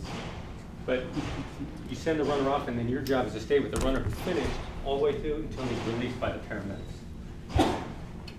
Dust him off, get back in the van, you do it again. So you brief the wife or husband that's gonna catch. Where's your bottle of water? Oh, it's in the car. Get it right now, get the cap off.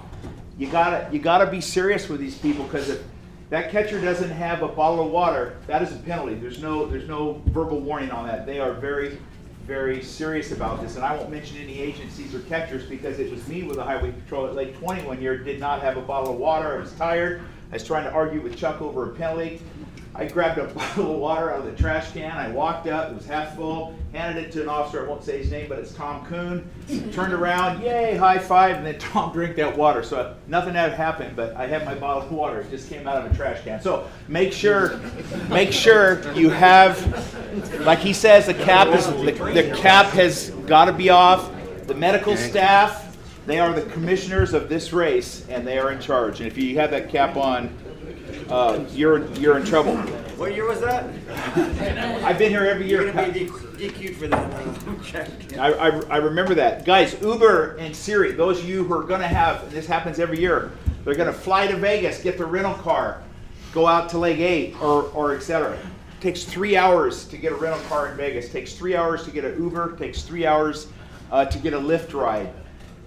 Get your plans now. When you do your team captains meeting, people, hey, no, I have to work overtime Saturday. I'm going to fly out. It's not going to happen. Those folks are not going to be able to get out there if they're flying into McCarran. Like they said, get them to town early. If your guys, some people have new officers like we do, 4 or 5 guys have to work Friday. Do not send them late Friday all the way to Vegas and then 100 miles back. Insane. It's crazy. What we started a lot of years ago, Barstow Holiday Inn is 50 miles from Baker. There are now about 25 teams that do this. The Saturday, if you're slower than shit like we are, your guys have got to be there Saturday morning at Baker High School, 9 a.m. My first 3 runners, they're staying in Barstow. They are not going to town, because if you're 21 years old and you go to a club called Little Darlings, you are not going to make the start line. You're going to see things they don't have in the state of Minnesota. And where's so-and-so? Industrial Paradise, Little Darlings. But anyway, what's it on your nose? They put it on your nose. But anyway, it brings me to another point. The phrase that we came up with in the 80s called cowboy. You guys have the cowboy on your team that wants to come out there, the cowboy that wants to put the P back and party. He's got the big old monster truck, 4-wheel drive, 18 passenger, but he drives alone. One of those guys, leave him in Burbank. Don't bring him out, because he's going to cause you nothing but heartache. Get your good people now and start lining them up. Because you guys as team captains, it's so easy and so smooth. 90% of you will be captains again next year. But one butthead can ruin it for you if you depend on someone that's not dependable. So leave the cowboys at home. Leave the bang sticks at home. 10,000 cops. You do not need a gun. I can't tell you how many times guys standing there by the fire pit, leg 14, dude, What do I do with my Glock? Well, you should have left it in Santa Clarita. There's 18,000 cops out there. Where do I put my car keys? Your car keys go on the seat of your car. Car thieves aren't stupid enough to be out there. Only us. Windows down, key is on the front seat of the car, and away you run. And somebody, one of your humans, will move that car forward. Do not go back to pick up a car. Hey, I need to ride back to 12 to pick up my car. No. Have somebody's wife drive the car up to 16 and park it, keys on the seat. It's easy. Everybody goes forward, because if you start driving backwards, you choke the course up. I had a question over here. Who had a hand up? In the back, sir. Yes, sir. 29 years of running, first year team captain. I just want to thank you guys for doing a phenomenal job, making this tradition alive each and every year. I do have one question though. The follow vans. We have a large, like 12-person cargo van. Versus Disaster. a minivan. You need a minivan. 12-passenger van is good if you guys, like these guys, are doing your shuttle business. You got the wives, you got 4 runners, 4 catchers. That's what that van is good for. They are a pain in the ass to park. They take up space. If Larry Moore was here to tell you, one year we had a guy bring a Humvee, one of those big Hummer things out, diesel fuel, horrible disaster. Get a minivan. Get your local car dealership to donate a minivan. If it's a Chrysler, the seats fold down and now you got all this floor space. If it's not, if it's a Honda, like we use, Diamond Bar Honda gives us vans every year, I take those seats out, I leave them right at the dealership because they're a pain in the butt to store, they're heavy, they're bulky. I stack them in the back of the car dealership, I leave a note, do not touch these seats per Matt the owner. Scott will put them back in the van Tuesday afternoon. Boom, now I have an empty minivan, dual sliding doors. And you got all the space in the world. You got seat belts in the back so you comply with the law, but you have room. You have ice chest, your food, your water squirter bottles. It's going to come back, top it off at Arco, Highway 160.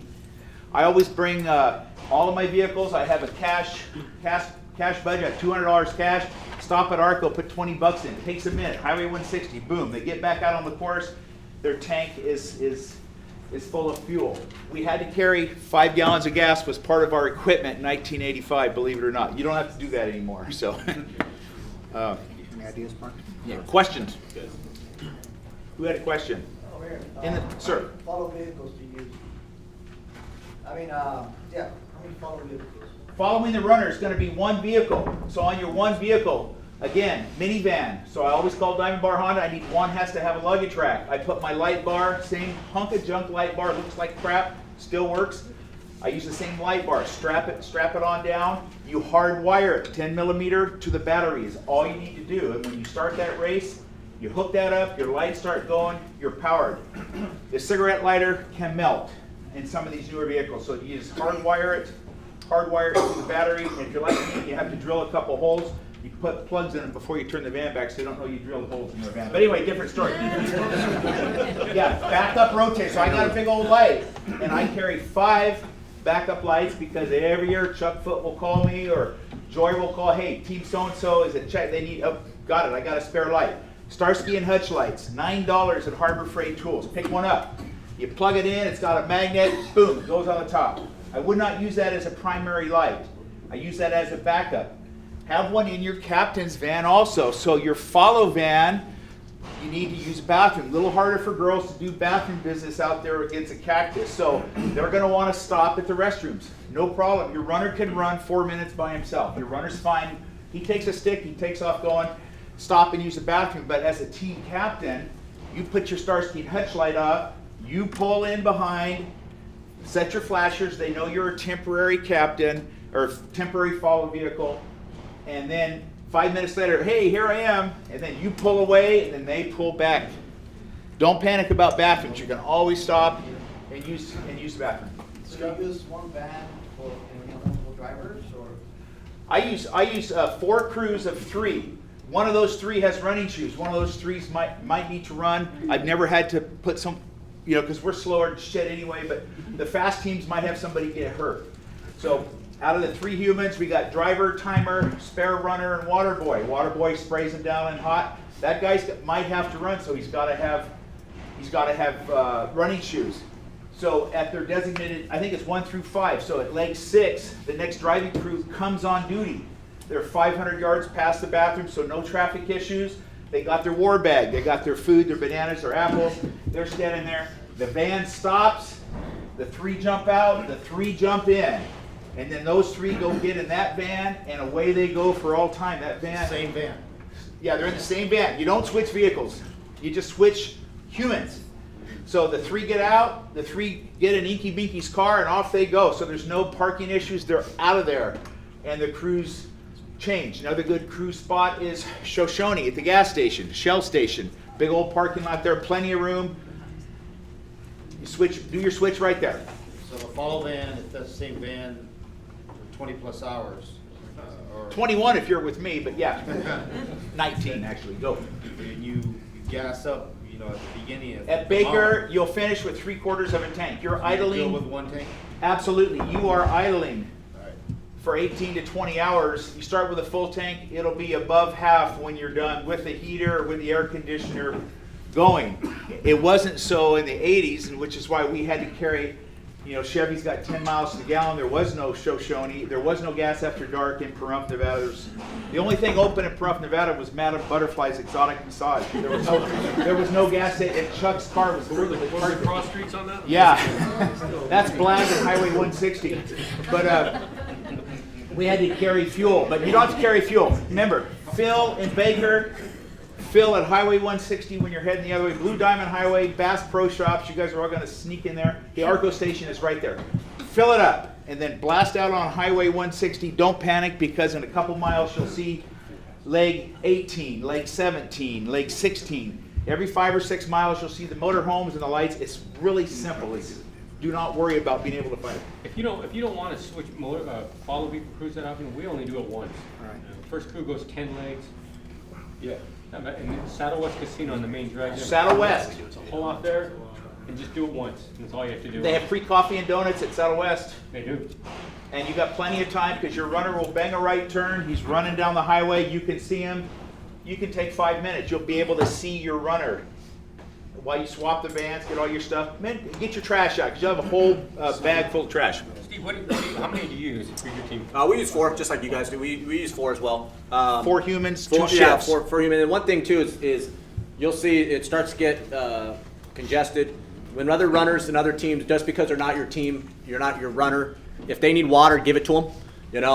There is, once you start getting into the late start times, when the teams start getting competitive, let me tell you something. It becomes where people are cutting each other off out on the race course, where runners, because they're trying to slow your runners down. It happens all for us. We started last year at 4 o'clock, and we're in and people were trying to cut each other off, and it just. But at least try to help the other runners out when they're running. If they look like they're struggling, give them water. Even if they're not your team, even if you're hoping, hey, they slow down. But the thing is, you don't want any. The key is that we all make it back safe and to the finish line and have a good time. So Yeah. you mentioned the 4. So you use 4 bodies in the vans? It's a driver, timer, spare runner, and who's the 4th? So no, Another we human, have 4. We have wife 4. can jump in the van, watch husband run. Yeah, so we do. I mean, we do 4 different teams. So 4 yeah, so we rotate like this gentleman was saying. So at leg 6, 500 yards past it, they switch out, and then at leg 11, same thing. Leg 16, same thing, and then they take it all the way to the end. So What we do to get our second crew out there, right? And I'm gonna throw a little wrench in there. We have a courier. He's gonna take runner 11, if I'm not mistaken, Steve, correct? No, just the crew. Just, okay, the follow crew? The second one. Sometimes we send them out. It happened a couple years where, hey, we're panicking a little bit. We want to just make sure we got our runner out there, right? So the follow vehicle is going to switch out because you got to get those people back into town. Are they going to get in the shuttles? No, there's no room for them in the shuttles.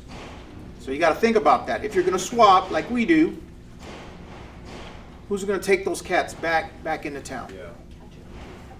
And here's another thing, and I know like Chuck used to say this last couple of years, depending what you guys want to do. If you guys are up there trying to mug, you want to win first place. Another thing, I know our team, we'll put like a scout.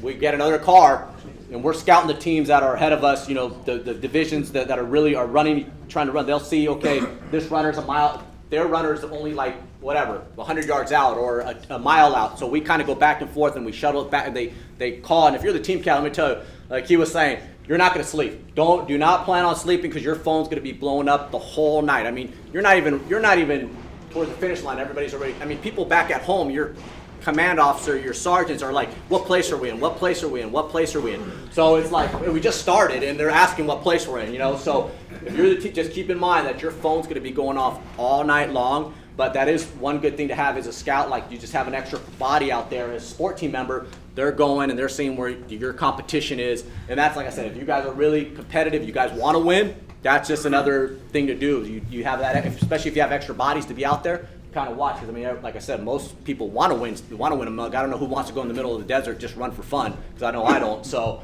that scout can yeah. help you. That scout can get put to work giving somebody a ride. Yeah.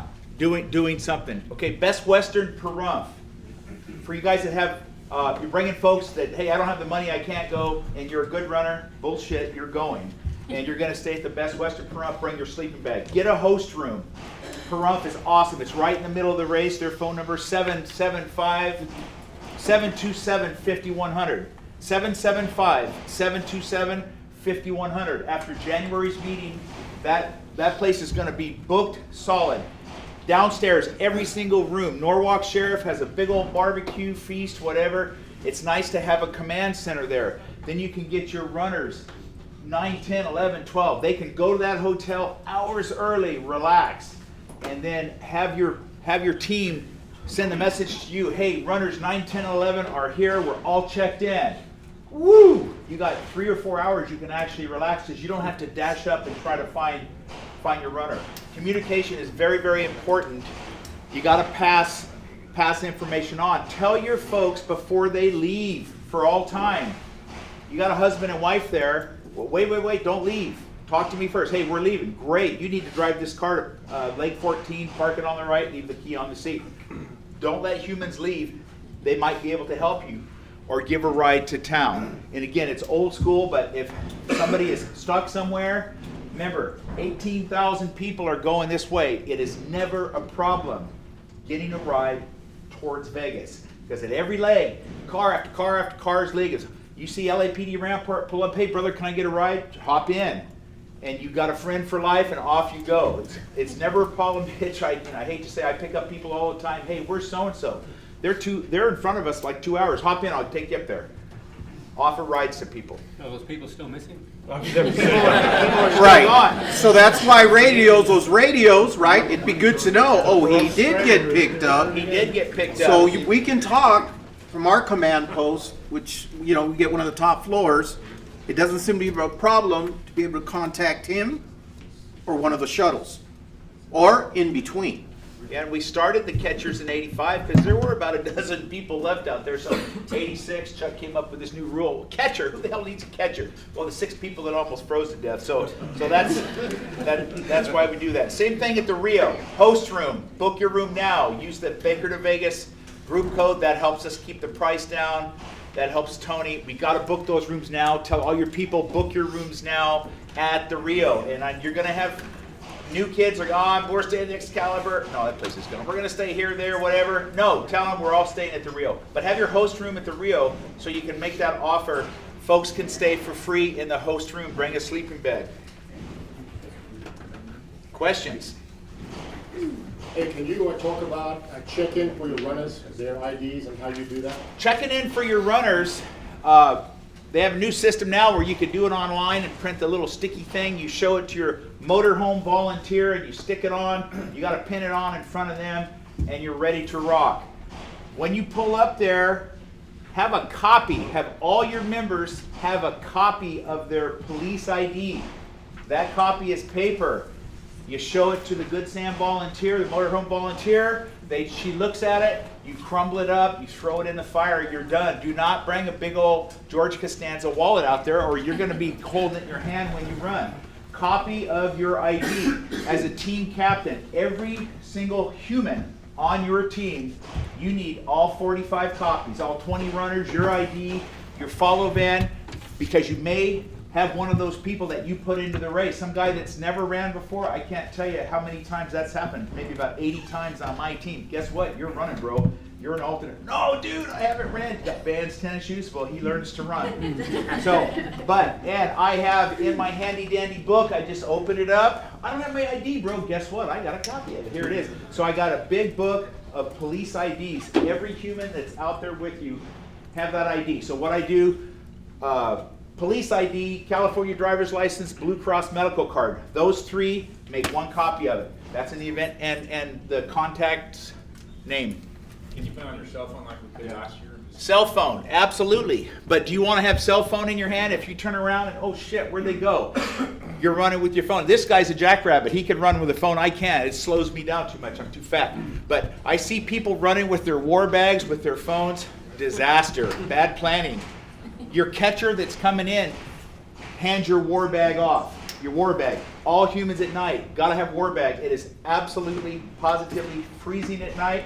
In 1986, Chuck was there. Lake 14 was like 95 degrees. In 1987, we had 3 feet of snow in the exact same location. 1992, Chuck and I, sledgehammers, breaking the ice over Mountain Pass. Had clear ice, was an inch thick. And he's standing there confused. I got a sledgehammer out, and we started busting sheets of ice and kicking them off the road. The road was backed up because of ice. So everybody plans on cold. Your team captain van that you guys are going to be driving, how about a couple pairs of sweats, couple hoodies, throwaway hoodies you can pass off. Hey, I'm freezing. Somebody's going to bring their little wifey out there with her spiked heels because she's in Vegas. I'm freezing. I'm sorry, but that happens every year. Yeah, whatever. So what do? You hand off some warm clothes, put on the hoodie, sweater. Let me tell you, that's better than sex, having warm clothes out there, because it gets cold. Toilet paper, they run out. The sun sets, when the sun goes down, there's no more toilet paper in the outhouse. Yeah, on the IDs, the way we do it, every vehicle is going to have the run plan, okay? So our follow vehicle is also going to have the IDs, right? The copies of the IDs from runners 1 through 20, all the alternates. The shuttles are going to have copies of the runners for the runners they have. That's why it's broken up like that. So we put them in books. We make books, right? So we make follow vehicle 1, right? 1 through 10. When the other guys come back, we have a book for them. Follow vehicle 2 has their own book. Each shuttle has their own book. So there would be 4 books, right? Because there's 4 shuttles. So back up to the backup. You can never have enough of that stuff out there. Extra vest. How do you do it? Same thing, you know, we have the books just like this gentleman, and just as being a runner and already been training for the last 2 months, I don't care how much you train, you're still going to be nervous out there. So that's why it's so important to have that catcher, have that book, you know, and walk you up to the check-in, because I mean, I'm telling you, even myself, I forget, you know, either it's my earphones or something or my ID, so that's why you always have that catcher and have extra of these books, because I'm telling you, every year somebody forgets their ID. Somebody won't have their ID and you have to go back to the book, or we have to tell the follow vehicle, hold on, but you can't have enough. So we have 4, yeah, we have 3 different of these books in the shuttle vehicle, the follow vehicle, and then in one of the cars too, that one of the scout car, just to be on the safe side. So, and I know someone asked, okay, what time do you guys leave Vegas? You know what? It's always better to be safe. So I know they said 2 hours, you know, sometimes 3 hours. I think it was 2 years ago. I think there was a robbery on the Strip at Bellagio, and there was a takeover on a bus. So make sure you guys learn or figure out how to go the back way, whatever hotel they're staying at, because do not let them go down the middle of the Strip, because you guys all know if you get stuck in that Strip, you're going to be in there on traffic for at least an hour, you know. So, Can't be but more stuff accurate. happens, you know. Industrial to Blue Diamond 160. Yeah. You're out of the crap, you're out of the glitz, and you're out of the lights. All your folks are going to be coming and joining you. The car has to be marked. That's very serious about a penalty. So for the youngster that's going to fly and get a rental car and drive out there, give them something like this. You tape it to the inside of your car. My car's a hunk of junk, but if you have a nice car, you don't want to use shoe polish and paint all over your car. All you have to do is just tape a number on your rental car, and you can get out on the course. I prepare a race package. These guys, the good runners, they're all computers and they're on cell phones. I like to do a race package. Not all of you are going to be able to have a team captain's meeting. I get all my guys together. We do a training day in February, like one of our CPR day or one of those deals. And in that, I was going to make copies of this, but it's all changing now with the Rio and the construction. But I have everybody's their projected time the time that they're gonna run, the course description.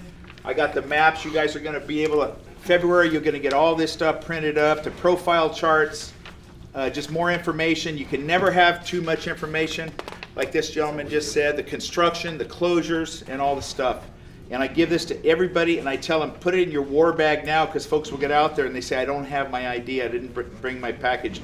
Make them pack that, put it in their car now.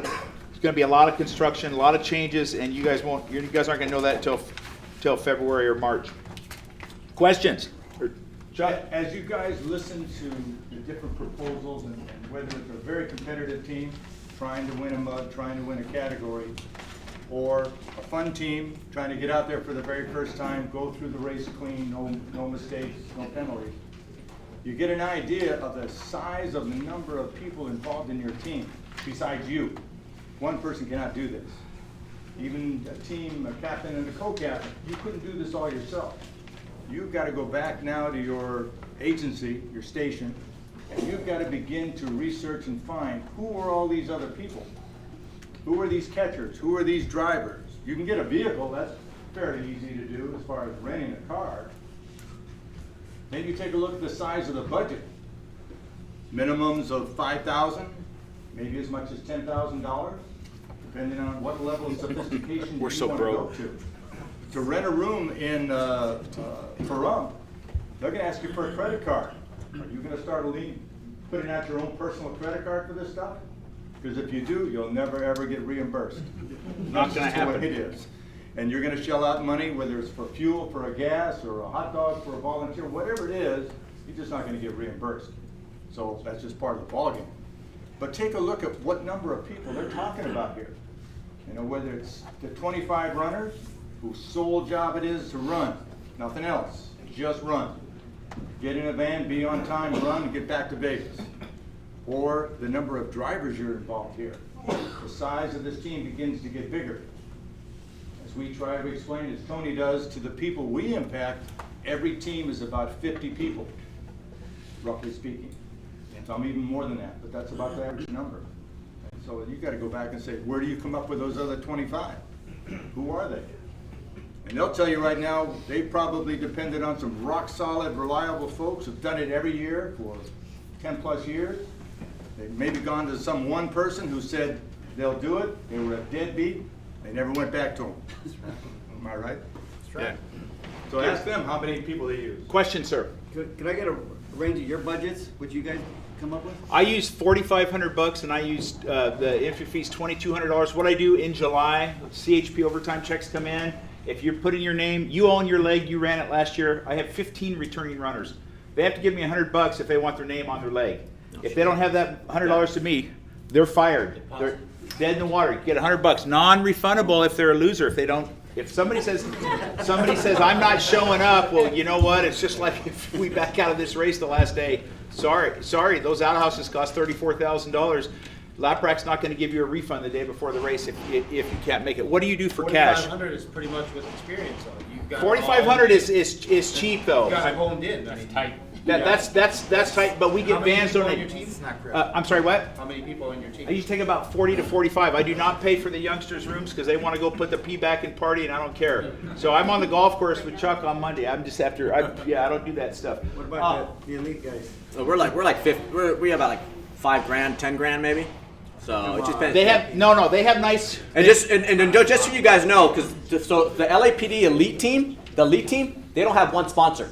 They don't have one spot. They have to pay everything out except for the entry fee. Because I was out there running with them a month ago. They have to pay for it. Only thing they get is socks. That's all they get is socks. So what's their budget? They don't have it. They basically But from they what? gotta spend, I mean, you guys gotta spend something, so you gotta. No, I mean, everyone's got to pay for their own room. Like we don't pay for our runners' rooms and all that stuff like that. So they just get an entry fee. They pay the entry fee, which is whatever, $2,200, and then that's it. For our team, like I said, at our station, we have a booster. So we just go and ask them, hey, what the money is, and they give us what we want. So, yeah.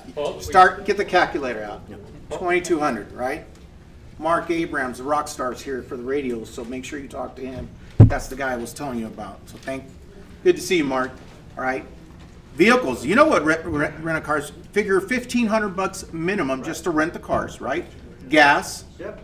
Who's gonna pay for your command post? Are you gonna have a command post? Who's gonna pay for your Gatorade and water? Who's gonna pay for your vest? So what do you guys blow through? Oh man, it's Oh, 10, yeah. 10 plus. Come on, give it- 10 plus, 10 plus. But it also 10 plus. depends on you. It also depends on everybody. I hate to go pimp yourself out to the local dealers, to the businesses to get money. So I mean, there's a lot of car dealerships. Well, our jackets run, and we get them good. We get jackets, so that's going to be $4,500 for jackets. Jacket, I've never seen a jacket. $700 bucks for T-shirts. $700 for T-shirts, bullshit. Oh, I mean, honest, if you're going to do it, But it's, partner, but it's what you want, it's all what you want to do, and as each year goes by, you figure out what works, what doesn't work. Our command post, when we first started out, they all started way back with just your room with the 2 beds in it, people jammed in there. We started getting bigger, then we had the one, we got real slick, we had a main room with 2 connecting bedrooms on the side, yeah, we were there. One year I got there late, and I said, "Hey, John, what room are you in?" We're at the Westgate, and he says, "Go to the top floor, walk all the way into the hallway," and I walked into these big porcelain statues. We were in the Elvis Presley suite. It was 7,000 square feet. we got a great deal. I need a number for my high maintenance coat cap. Less than $5,000. If you don't want all the fluff. Right now, like they said, start going to your vehicle dealers. The big Cal Worthington Ford, they get lease return vehicles. If you tell them I'm going to need 2 minivans, they'll have 2 minivans, almost new, 30,000 miles on them. They will let you use them. When you bring them back, take them through a car wash because they're going to be trashed. And if you have a child that knows how to use a computer, you can do some really nice letters. So, Well, but yeah. think about it. Are you just in it for 1 year? No, so you You're in gotta it for got life, backup, brother. right? You gotta have backup to the backup. You shouldn't be blowing just because you got 10. Blow it all. So we're very. I mean, we're very, very. I mean, You know, we don't blow it. We need it, but you got to have backup to the backup. You're either committed to the race or you're not. A couple years ago, 1987, a company wanted to sponsor somebody. They said, we want a police department, we want a highway patrol. Chuck or Larry called and said, hey, this guy, but you got to name your team the Fanatics. I mean, oh, bullshit, we're the South LA Motor Cops. They gave NIPD $10,000. I will be the Fanatic right now for 10 grand.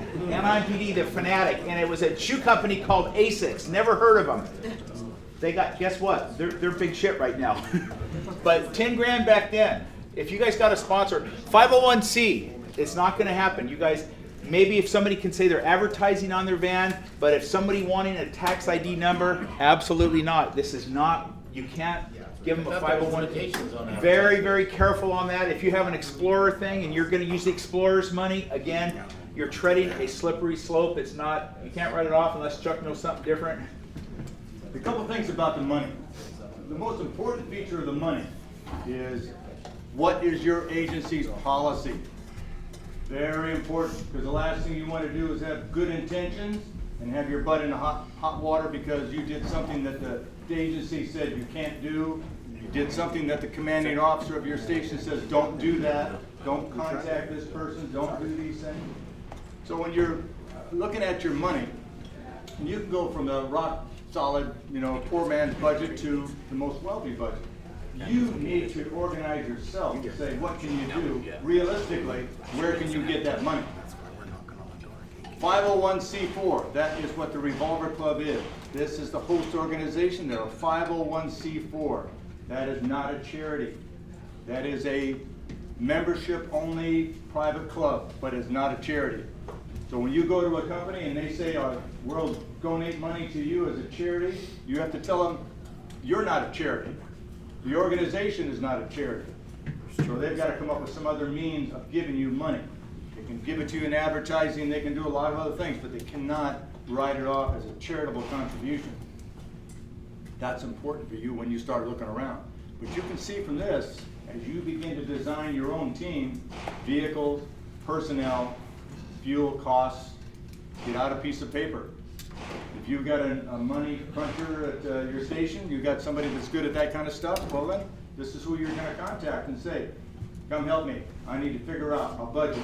Take that to your commanding officer. This is how much money it's going to take for Newton Street Division to run this race. And then leave it up to your commanding officer to say, go in with a rock's bottom line budget. This is all you're going to get. Make everybody do. I run on the retired team, each one of us pays $100 a person, non-refundable, $100 a head. That helps us offset our thing. We don't have anything but the very basics of a team. We go out as 20 runners and 20 vehicles. And whoever drives that vehicle is the catcher. That's how we function. Okay. But 20 cars more out there, yeah, it's a lot of cars and it's a pain. Somebody's got to park a mile away from the exchange point to walk back up, to be the catcher.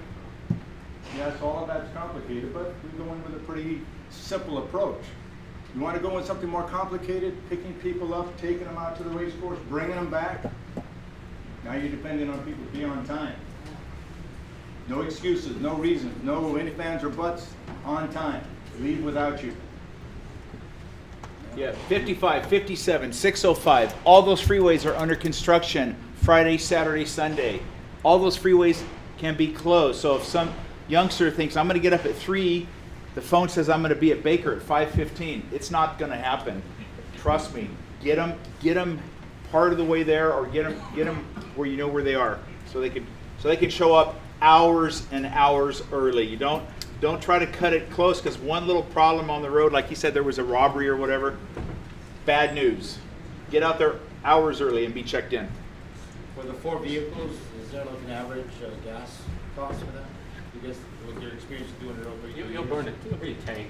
Just a tank per vehicle, and gas $1 cheaper a gallon in Nevada. But I usually on my budgets, follow van, captain's van, I put $110 in each envelope, and usually there's about $20-30 left after the event's over. So $500 is good? Absolutely. But start going to your car dealerships now, because if they could put Snow Ford all over the side of their, there's a lot of cops out here, there's a lot of business, a lot of folks want to help, and they will advertise. I would exercise caution, though, with your agency and your rules if it's somebody you regulate. DeSalvo Trucking is breaking down doors trying to get somebody out there, but they keep getting indicted for doing bad shit. And you know what?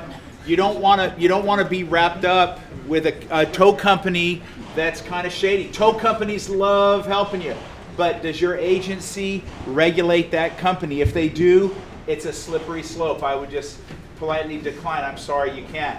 Give the tow truck guy a T-shirt for free. Don't take a penny from him, because it's just not it's not worth it. Questions? I just want to get this. Don't forget the reflector numbers you need, right? On that follow vehicle. Everybody know about that? You'll buy them here. Tonight, I'm sorry, what's it? The reflective numbers of your team. Got to be in the rear. Where do you get those? Here in January. It has to be reflective? Smitty Yes. signs, you can get them online. He usually comes here, but I'd start getting those right away. They'll sell them cheap. There you go. There's an extra one. If they have an 8, They're gonna cost you $20. And if you're like me and you're broke, this 8, you can cut it in half and make 2 3s. You know that?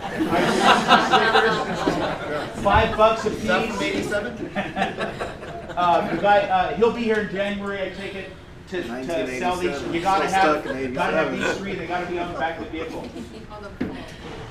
What are the teams doing now for like the official team sign at the top? Ooh. Is that Totally up to something we have you. create on our own, or? This guy who sells these numbers also makes those. Yeah, you can order one here. I think about $200. Is that what they cost? $288, you get a beautiful A nice sign one. that lights up. It has suction cups. It'll last. We'll It'll put last forever. some writing on there. It's like a Acrylic type? And it's not going to come off. There's like 6 Yeah. or 8 magnets on there. It's the man. same idea as the Pizza Hut delivery guy, but it'll be turned sideways. They're really nice lights. When you see the pathetic hunk of junk that I have, but we don't have any money though, so we keep using that. It still works, but it's all jacked up. But anyway, just order a nice one, like they say, and hardwire it. Don't do the cigarette lighter. 10 millimeters to the battery with a dead man switch. You can turn it on and off. So then when you're driving from the high school to the start line, you're going 60 miles an hour, 18 miles. That thing's going to blow off if you have a big old sign that's a monstrosity. I always see vans pulled over. Shit, they're working on it. If you really want to do a big sign, like the homicide guys have a really beautiful one, they have it laid flat. Then they pull up to vehicle inspection, and they stand it up and strap it down. Because now you're going to be going 8 miles an hour, and the wind will not take it away. Yeah, you put it on after you get to the staging area. To the staging area. But it'll stay on there. If you get from Smitty Signs, it's really industrial. Yeah, they're nice. So when is that, when are they coming for that? January, he'll be here. You contact him, order it, pick it up the next month. And same thing on your shirts. Don't spend a month. You got to get your shirts. They need to get these shirts out of here. They have 100 cases of shirts. So what I do every year, I just get 3 small, 7 mediums, 10 large, 3 extra, and 2 double X. I pick up my 25 shirts and I take them. If someone says, no, I need a different size, just lie and say it'll shrink or it'll stretch out or something. Give them the shirt and be done with it. And then that's one, t-shirts, that's one less thing you have to worry about. Don't spend a month chasing to get people's size because they're not going to know their size anyway. If you're like this guy and you're a stud, they're all going to have medium or large or small. So my guys are all chubby. You don't have to wait till January. You can get Smitty Signworks in El Monte. don't wait. Smitty Signworks, he's in El Monte. And I know we're talking about like follow vehicles and all that stuff, but make sure you guys test your runners too, because in February you guys have to submit your estimated time, and you guys may put that you're running too fast or you're running too slow. So, and if you guys are submitted a time where you're running slow and you guys actually run a lot faster, they're going to make you guys stop in the middle of the race.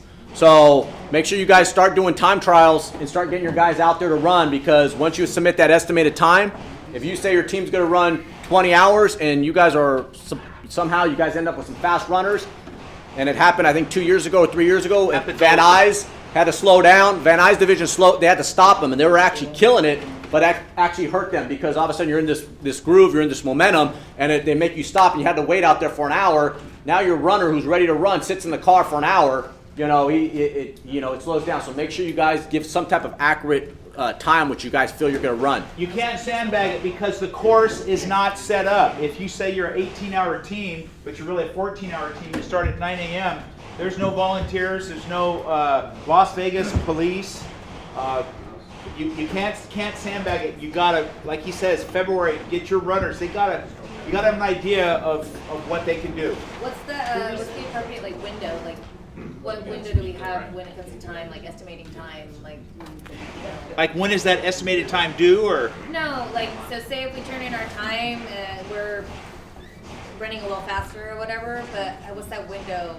Oh, you're not, if you're 45 minutes one way or the other, it's not going to matter. But some people, though, there'll be a really fast team, and they'll say, we're running 20 hours. And the reason is they sandbag because they want to be no parking problems. They want to be out in the virgin desert with no humans.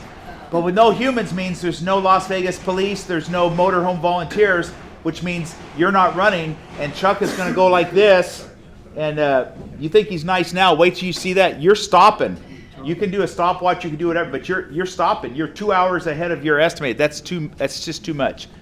It happens every single year. And then we have guys that are 5 seconds off their estimate.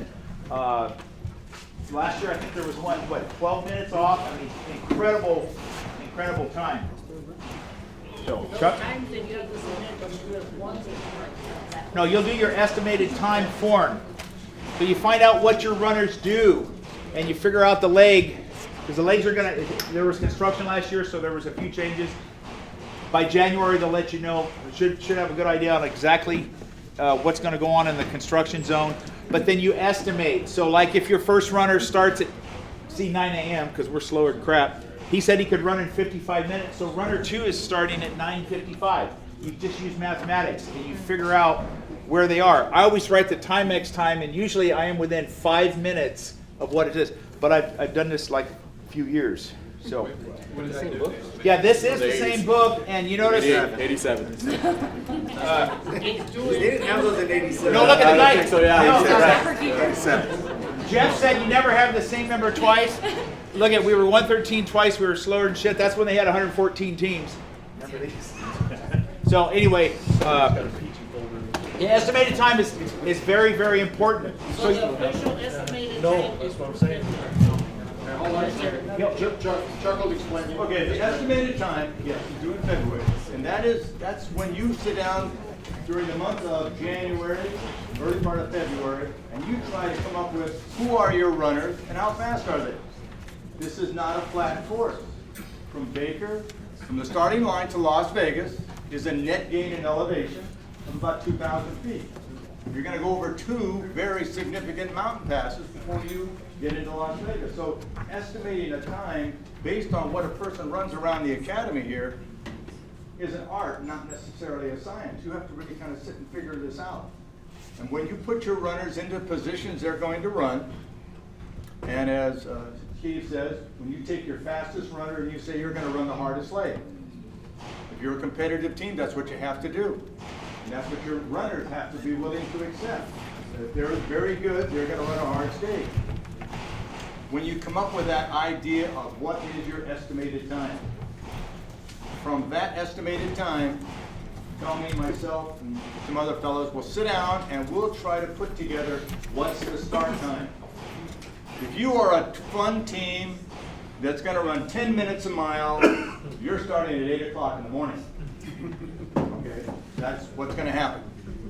And if in fact you don't run 20 hours, you run 19 hours, then maybe somewhere in that situation we do have to stop you because you're going too fast.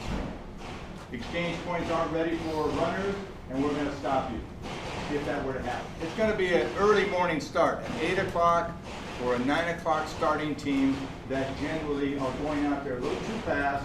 They thought they were slow, but they really aren't that slow, and then we have to necessarily stop them. At 5 o'clock in the afternoon, only about 25 teams will start, and they're all under 14 hours.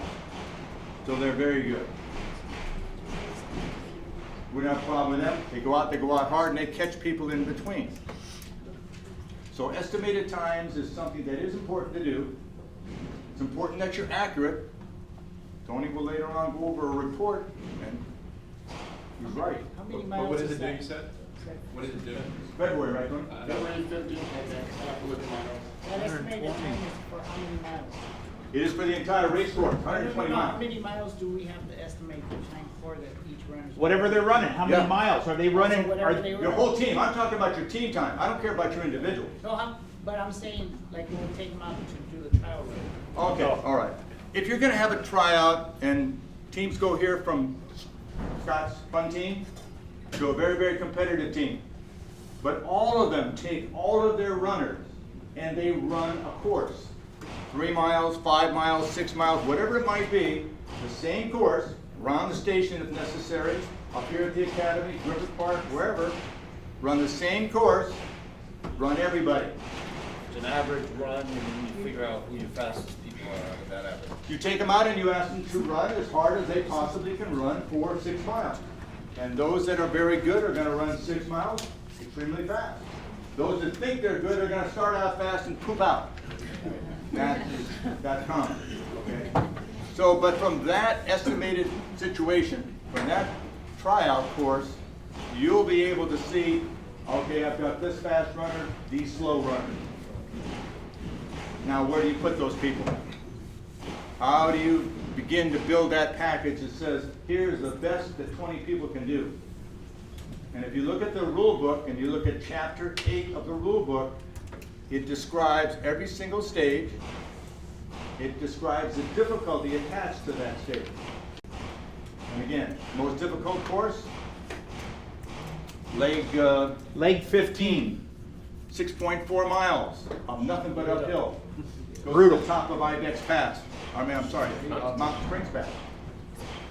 So you take your very fastest runner and say, okay, this is your job. You're going to run that stage. Next one is 10.7 miles.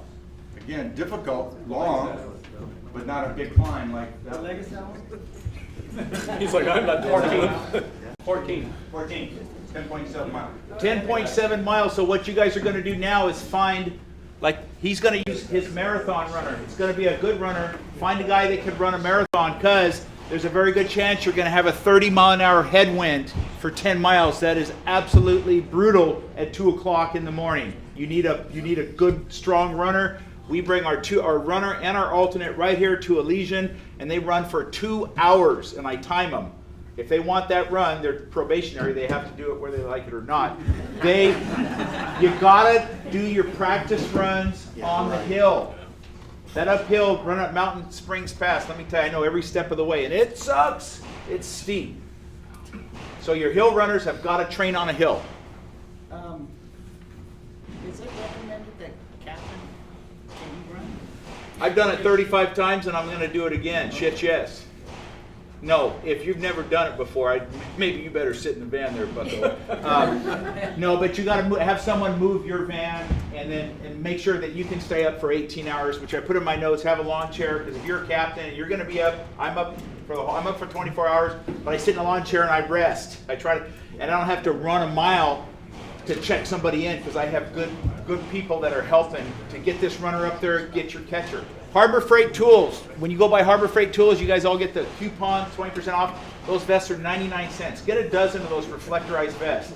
That way, a catcher doesn't have to try to find you to give you the vest back. Okay, we're going to wrap it up. We'll take one last question. Real quick. Are you going to talk about the categories? Like, where the reserves, so. January, with the meetings. Okay, at the meetings. We will. Anyone else specifically about team logistics? One thing more though about running as a team captain, and my advice to you, if you choose to do this, is run within the first 3 stages. Run the first 3 stages, because anything after that, you will be stretched out with all the problems that occur and the running around, and if you try to run late, you'll be so exhausted by the time your team reaches 16, 17, 18, 20, you'll just go disappoint yourself in how slow you'll run because you're not tired. So just run the first part of it. For you guys, we want you back here. I know, especially first timers, you're gonna think about it, but we want you back here. You're what makes the race work. So if you want to see me after we break up here, we'll be back here. I'll give you my phone number, email, you can call me, contact me anytime you want, and I'll help you in any way you can. And all I ask is after the race, if you want to sit and debrief about what happened, how it went, we can do that in Vegas too. We can relax and have a good one. Last thing I'll tell you about food, I know we're running out of time. You guys are planning on you have a good volunteer that's gonna, hey, my so-and-so's gonna come out and cook for us, leg 5, it's not gonna happen. 30-mile-an-hour gust of wind blows all the food away, blows sand. Best thing for a team captain, hit like a Giuliano's Deli, get 40 torpedo sandwiches, roll them up in that wax paper, put them in the ice chest. That way you can hand your runner when he's done, give the runner and catcher a sandwich, they're gone, because there is no food. There is no food out there. So sandwiches are the way to go. Pre-packaged, pre-made, pass them on. Okay, last one. Let's take 10 minutes and we'll wrap it up. Thank you. Okay, folks, I know that was a lot to cover, and it's tough to give 30 or 25 or 15 years of experience as a team captain and push it into your heads in a short span of time. But again, the more organized you can be, then the better it is for you. And absolutely spend the time at it. And if you spend the time at really organizing yourself and your team and your coach and everything else that is attached to the race, then from the Friday when you arrive in Vegas, or Thursday if you come in early, until Sunday at 9 or 10 o'clock in the morning when the race is concluded, you'll have spent that whole time in a reasonably relaxed form. If you're disorganized, you will not be relaxed. You'll be frantic. You'll be pulling your hair out. People will be calling you all kinds of names. Some of them probably accurately, but you'll be called all kinds of names if you do this wrong, if you screw up. Make a mistake? Yeah, we're all going to make a mistake out there somehow. But if you minimize all of that by just relaxed planning, you'll eliminate most of those kind of errors. The race rules written by Larry and myself a long, long time ago, looking at this race, realizing that you are cops. If you're not cops, you're certainly highly related and close to it. And that's good enough. And because you are, makes it a different kind of race out there. Okay? People look at you, and they look at you differently. The Barstow commanding officer of the Highway Patrol has one tough assignment. It is their responsibility for most of Highway 15 that leads to Vegas, right along with the Nevada Highway Patrol that leads from the border into Vegas. If you take your time and you plan, there is no reason to speed. If you've got people on your team that are late souls, they're going to think they can make it up driving fast on the roadway out there. If you do, you're going to get stopped. The instructions are simply to the Highway Patrol, if it's necessary, then you write a ticket.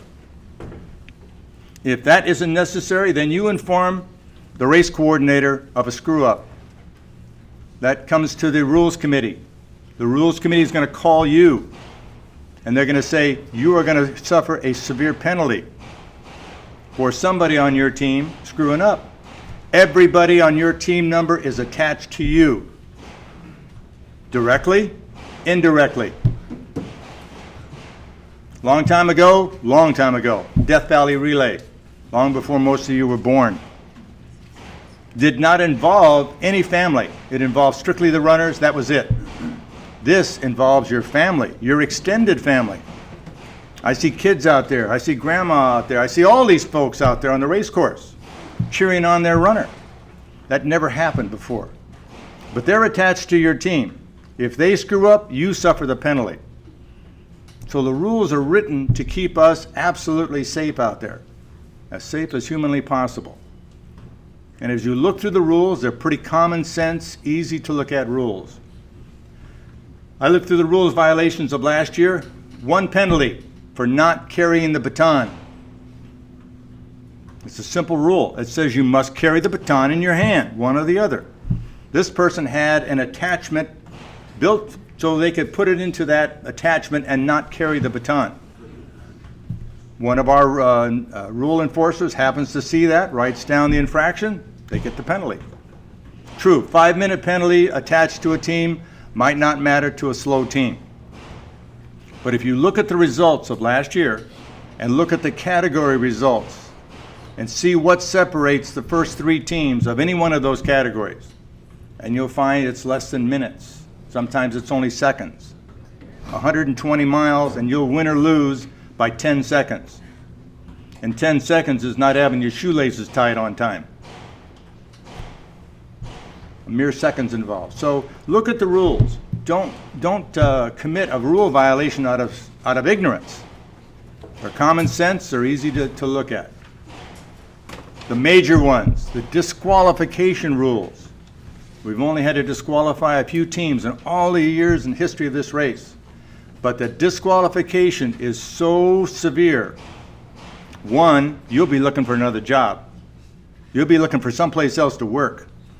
Because when you go back to work, if you've screwed up big enough or somebody on your team has to cause you to be disqualified, there's no hole small enough for you to climb into. It is that severe. These are alcohol on the race course. Absolutely not allowed. Not allowed. And all this time, the only DUI I ever picked up out there was some citizen who thought he was taking a shortcut and drove on the race course DUI. Inyo County seat is Independence. That's 400 miles from the race course. He was driven 400 miles and his car was impounded 400 miles. So by the time he was there, he was, I'm sure, stone sober, and his car probably cost $1 zillion to get it out of the tow yard. We've never had a problem like that. Scott mentioned earlier about talking back, one of his officers talking back to one of our volunteers. We don't allow that. Absolutely do not allow that. You got a hothead on your team, then you have to sit on them. You got to babysit them if necessary, or leave them home. Somebody's got to work. Leave them home. No hotheads, no talking back, no verbal abuse, not accepted whatsoever. Okay? Your volunteer, a key person. Your volunteer you give to Tony to assign to the race course. That individual has one very big responsibility. Show up on time and work. They'll leave when the OIC of the station says the station's closed, everybody can leave. That's their assignment. If they fail to do that, if they fail to show, then you're disqualified. Very important. We cannot have that. So your volunteer position, the person you choose to do this has got to be responsible, has to be willing to work. And as long as that's the case, you won't have any problems. So be sure you picked out a person that's willing to do that. The rule book is set up in a format that makes it easy to copy it and to give it to the people who are involved. There's a section for runners, there's a section for follow vehicle drivers and other drivers. Give that copy to them, tell them to read it. If they've got questions, get back to you, get back to Tony if you have a question, but otherwise make sure they understand the rules. Runner registration. Runner registration and the password to get into that link will be given to you a little later this month. That link puts you into a system that says now download or print in here who are your runners and in what order are they going to run. You can begin to do that as long as you know who are these people early on. If you don't know any of that information, go on to the link and put your name as the captain, your team name, and at least stop right there. That tells Tony that you know how to get into the link and how the system works. And then eventually, all of your runners go into the system. In the order in which they're going to run, it goes into this system. Last name, first initial. We don't need to know all of their first names of anyone except Stage 11. The Stage 11 runner runs through the town of Pahrump. And as in years past, the town of Pahrump will announce your name as a team, that individual's name as they pass right by the hotel where they set up. It's a nicety that they enjoy doing, and we're happy to provide them the opportunity to say, what's that runner's first name, what's their last name, where are they from? Otherwise than that, it's last name, first initial. You can change that all the way up till Monday of race week. And at 10 o'clock on Monday of race week, the system is shut off. Now we have captured your 20 runners, whatever alternates you have, in the order in which they're going to run. If you have not given us 20 runners, and you've only given us 19 because you weren't sure about that 20th person, and it's after 10 o'clock, then you can be sure we're going to give you a phone call. Because we can't download that information until everything is set. That's 7,000 runners. Has to be set before the system will download. So don't make us have to call you. It's a pain in the butt to have to call, to chase you around. And chasing you around first is you as a captain to your cell number. Answer your phone. When you see this number pop up, answer your phone. Don't wait for a text message from me. Now, I'm not going to send you one. I'm going to call you. Then I'm going to call the co-captain. And when I can't reach either one of you, I'm going to call the station. And if I can't reach the watch commander, I'm going to ask for the chief of police or the sheriff. I will get somebody at your station to find you if that becomes necessary. Let's not go to that much effort. Team briefing. The last opportunity you have to know what's going to happen on that race course is Friday afternoon. At the briefings that occur, two of them, 5:30 to 6:30, is a briefing held for all of your support drivers, follow vehicle, transport drivers, 5:30 to 6:30. At 7 o'clock is a team captain's briefing. Again, to you, the team captains, what's going to happen? What are any last-minute changes or situations that are going to occur? Those are the two briefing times. From 3 o'clock in the afternoon until 6 o'clock, runner registration will be open at the hotel. You will bring us one document. That is your team waiver form. All of your runners will sign that team waiver form. You'll turn that in. The staff there will give you your run log. This is your official run log. It shows the 20 runners in the order in which they're going to run as of 10 o'clock that Monday. Between 10 o'clock Monday and 3 o'clock in the afternoon Friday, you'll have made a change. One or two changes. Okay, we accept that, we understand that. You take your run log, you get out your pencil and you pencil out Smith and you write in Jones. And you move this runner to that position. You do whatever you need to do. Yeah. Do your alternates sign that waiver too on the next? Everybody that's going to run. And as Scott mentioned and as other team captains here mentioned, I take everybody, including the follow vehicle drivers, everybody. Because you never know what's going to happen out there, and you all of a sudden need that person who never intended to run, now needs to run. So yes, everybody. Turn in the waiver, we give you the run log. Change the run log to fit your situation, give that run log to your follow vehicle, and now they know the order in which they're going to run. Does your follow vehicle crew, that's the driver and the observer and the alternate, do they know the runner that's running? You're coming from a small agency? I'm assuming you do. If you're coming from a very big agency spread all over the place, you might not. You just know a number. And that's all you might know. Well, okay, that happens. But if you have to make a change in the field because somebody didn't show, then again, it's the follow vehicle's job to pick a pencil and say, this person is a no-show, and write in the alternate's name. And the alternate runs.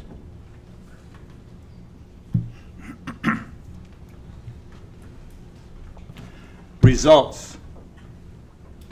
Everything goes to plan. 11 o'clock Sunday morning. A set of unofficial results will be posted in front of the war room. And there you'll have an opportunity as team captains to look at the unofficial results and say, how did you do? Did you go through this race without a problem? No mistakes? No penalties? There's your official time. Now you wait for something to come out in an official order. But this is your unofficial set of results that'll be posted at 11 o'clock. If you see a penalty attached to your team, now you have the opportunity to say, yes, we did that. We'll take the 5 minutes or the 10 minutes or whatever it might be. Or we want to dispute that. And if you want to dispute that, the war room is prepared to hold a conference, a meeting, with you explaining what really did happen and that you're not the guilty party. Oh. Any questions there? Yeah. Will those results also be posted on the website? Yes, they get posted onto the website unofficially, and you'll see them there as well. So if you weren't available to come right down there at 11 o'clock, you're staying at a different hotel, then you could look at that. But again, if you see a penalty and you want to dispute it, then you better gather all your information, come down to the war room, and make your pitch. Important though, as you look at the unofficial results and you see that you have no penalty, but a team that is in your same category does have a penalty, then you look at the time difference. They have a 10-minute penalty and you lost by 6 minutes. If they continue with that 10-minute penalty, you'll win by 4. But if that penalty is dismissed, you still lose. Now you need to be able to look at this. Is it important to you or not?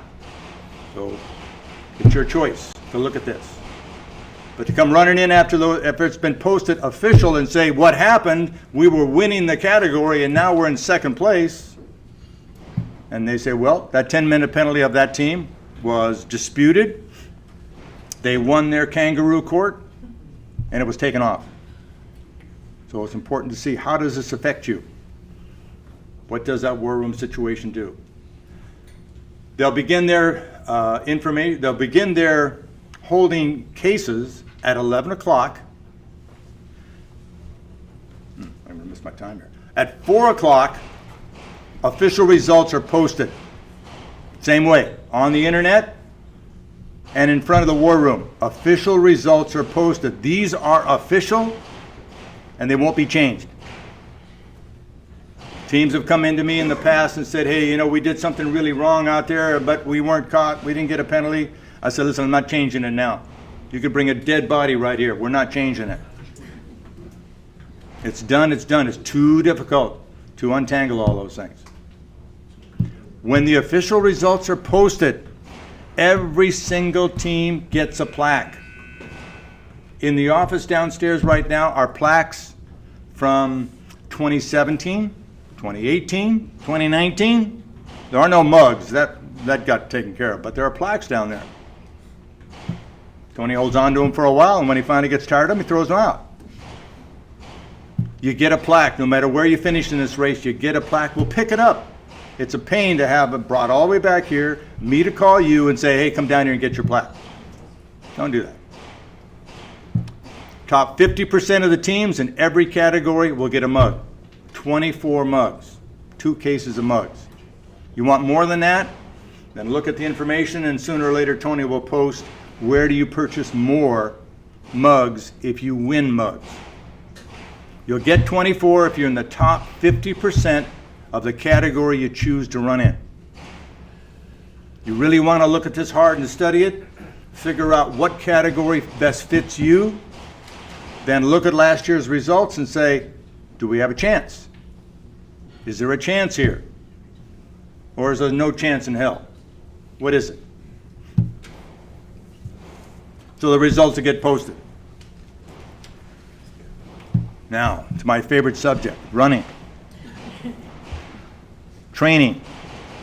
And there's a big, big difference between racing and running. Okay? Anybody own a horse here? No horse owners? Dog owners? Anybody own a greyhound? They're bred to race. Not to run, they're bred to race. There's a big difference between the two. The first question for you is, what's your goal? What is your goal? Get in the race, run, get from finish line to the start line to the finish line, okay? Is it just for fun? You mean to, how many here try to mean to win a mug?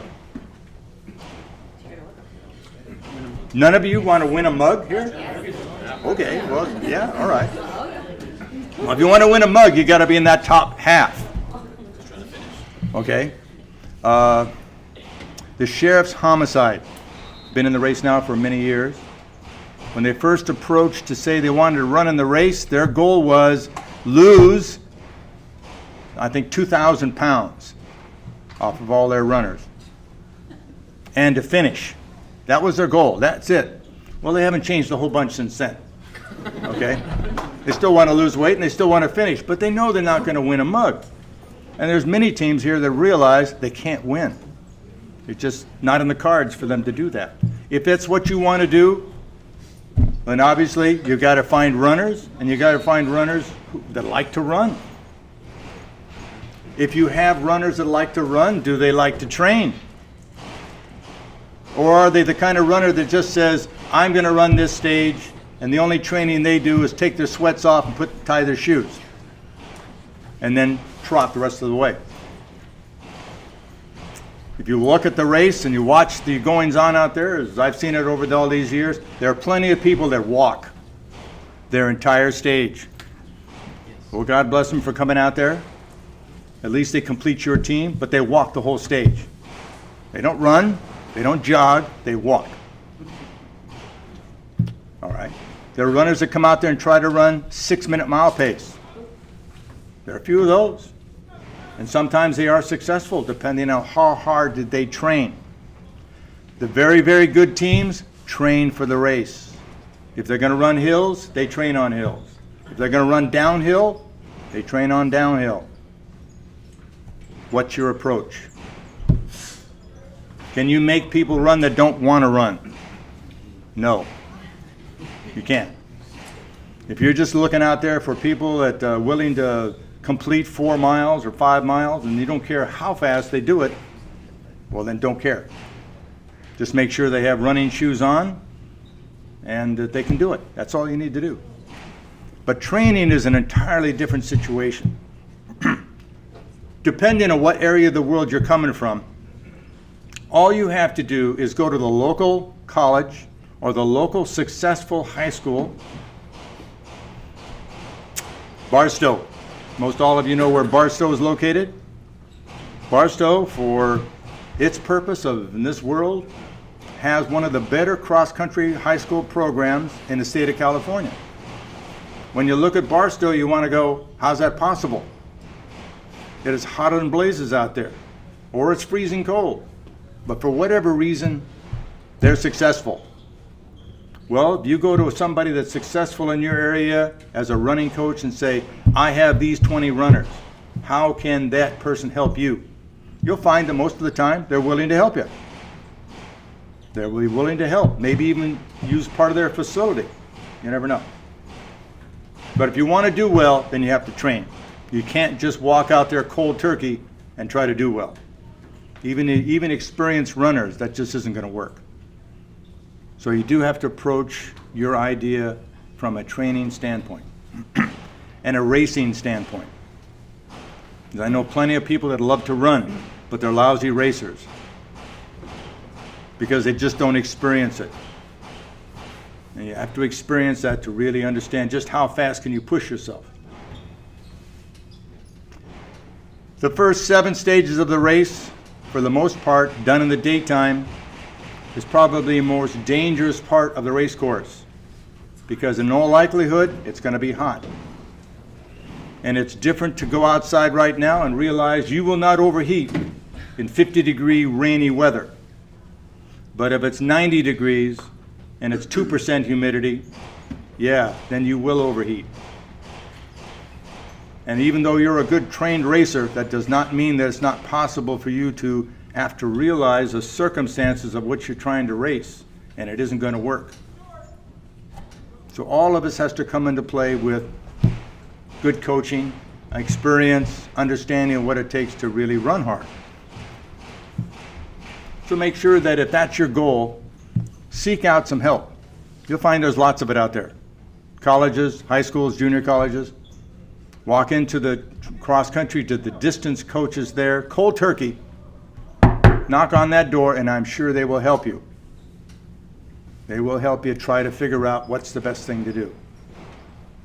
But trying to find the runners, I know I talked to one chief here that mentioned he only had 25 runners right now.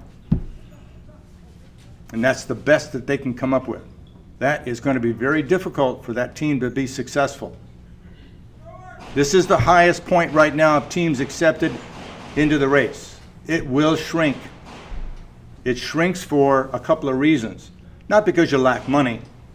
You can scrounge around and try to make do with less money. It shrinks because you lose your runners.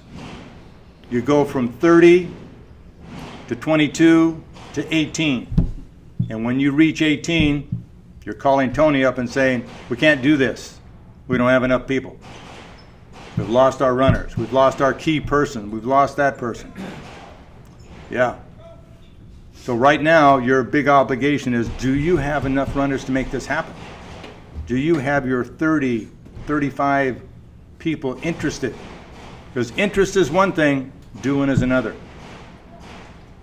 And if you call your 35 people up and say, hey, tomorrow morning at 8 o'clock in front of the station, we're going to go for a run.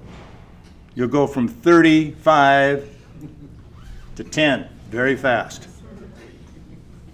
That's just the nature of the beast. Anything about the running of the course and training that I can help you with right now? It's a tough course. Like I said, it's tough. No question about it. It's an uphill situation. Do you guys have examples of training plans? You know, I've tried to do that in the past, to put together a training program of some sort. It just doesn't fit. It really depends on who are your runners. Now, I'll be happy to help you. You can contact Tony and I'll help you if you have who are your runners and how do they want to train. Trained lots of people over the years, run lots of races over the years. Yeah, I can help you there. But the big thing is, who are your 30 people? Who are your key people? To be competitive in this race, you have to have 7 very tough, hard-nosed runners. 7. If you do not have 7, then you're going to ask somebody that's not a very good runner to run a very hard stage. And when you do that, you can depend that they're going to have to walk. They're going to have to slow jog. They're going to have to really gut it out to make it off of one of those 7 tough stages. 15, the hardest in the race course. Done in the middle of the night, uphill the whole way, 6.4 miles. They go up to 5,000 plus feet. Try running at 5,000 feet if you're not prepared for it, and you'll find out the elevation, there's a lot of hurt there. 10.7 miles, yeah. You gotta be a half marathoner, you gotta be a pretty good distance runner to go 10.7 miles. So those 7 stages, and they're identified in the book there, are hard to do. You gotta have those 7 bodies. After that, you can fill in. Chief of Police. Happened to meet with him and talk to him, and he says, I want to run. And I said, okay. I thought he wanted to run the last stage. No, I want to run early. Okay, well, there's one stage early. Stage 2, 4 miles. Relatively easy. That's his stage. He can run 4 miles, and he's not a runner. But he's willing to do it. So for the retired team, he steps right in there and runs that 4 miles. So there are some relatively easy stages in this race course. And depending on who are your runners, where do you put those kind of individuals on those stages, and where are the hard ones? Tony has the due dates. I'll let him go over these due dates. Please stick to the information. Again, Tony makes a call or I make a call to you, you're going to see 221-5222 flash up on your phone. You know, don't just hit decline because that number pops up.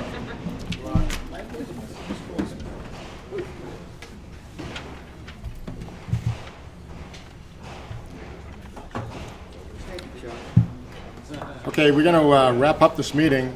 I will give you the due dates if you need them. Right at noon, I'm going to begin another live stream to the rest of the team captains out there. So you're more than welcome to stick around, have a smiling face at least I can look at. Hotel rooms, I don't know if this was covered or not, but the Rio is the host hotel. As of today, we're about 65% booked on our room block. So I jump on that ASAP to get that done, because that's going to go pretty fast. And I forget how many in the room block, do you remember? There's a large number of rooms. 4,400 room nights. 4,400 room nights, and we're 60% at that mark already. So get on that, make sure you reserve your room. Just go through the B2B website. It all links you through, puts you right in with our code, and gets you right in. I'll talk a little bit about the refund schedule, because you're on new team captains, and I know I got a number of calls from you about refunds. Again, the stuff I'm covering right now, I'm going to cover in the regular meeting coming up. But you pay the $2,200. Today was the deadline. If you quit by the end of the month, which is December 31st, you get the full refund back. So you've got a couple days to get it going. From January the 2nd through February the 5th, that drops down to $1,200 back. From February the 6th through March the 4th, you get $900 back. March the 5th through the 27th, it's $700. And anything after that, there's no refund. So, you know, I know you're trying to get your team together, and hopefully you'll get there. You know, there's a couple on the bubble right now just itching to hear some word about whether they're going to be able to run or not. So you do have some time on these refunds. Don't panic just yet. Here are the due dates for that T-shirt order. For us to accurately order the correct sizes for the T-shirts, we have to have that order in by February the 5th. Once we get those T-shirt orders from you, and you'll do that, so you'll submit that online through the website. Under the Team Captains button, scroll down, you'll see T-shirt order form. Fill that out, hit the submit button, and it comes to me directly. But once you've done that, there's not going to be any switching on the sizes. So make sure that you can get the best accurate guess that you can at this point, and you'll have up until February the 5th to do it. The switching of the sizes, if we have any, will take place at the Friday night meeting in Las Vegas after the team captains check-in is closed. It'll be around 7 p.m. if you need to swap out sizes, and if we have them, that's when that'll take place. So if you can, get those sizes as best you can by February the 5th. There's a bunch of deadlines in February. Next one would be the category form. That's also on February the 5th. Now, the categories are listed in Chapter 1 of the rule book. But right now, they're being worked on by the committee to get the correct wording in there. And so Chapter 1's not up on the website just yet, but it will be shortly. In Chapter 1, it has all of the categories listed. And you'll have to go one by one, figure out which category you best fit in, and make your decision. But that deadline we need is February the 5th on the category. Now, I know that you might have to change that category between that February 5th deadline and the actual race that happens. Here's an example. You're in the women's category, or you're in the mixed category where you need at least 5 females, and so you have 1 female drop out, and you're unable to replace that person with another female. That'll bump you out of that mixed category. That's the type of circumstance we're talking about where you'll be bumped, where you might have to change your category. And we understand that. We'll take those changes all the way up, almost till race day. But at some point, we have to order the awards. And when we do that, that cannot change. Once those plaques and mugs are made, there's no change in that. How much time I got, Rue? 8 minutes. Okay, so we're going to have to wrap this up right now. What I'm repeating right now will be repeated on the team captains seminar coming up at noon. I do appreciate all of you coming out in this weather today. Thanks. If you have any questions right now, myself or Chuck will be around. Thank you very much.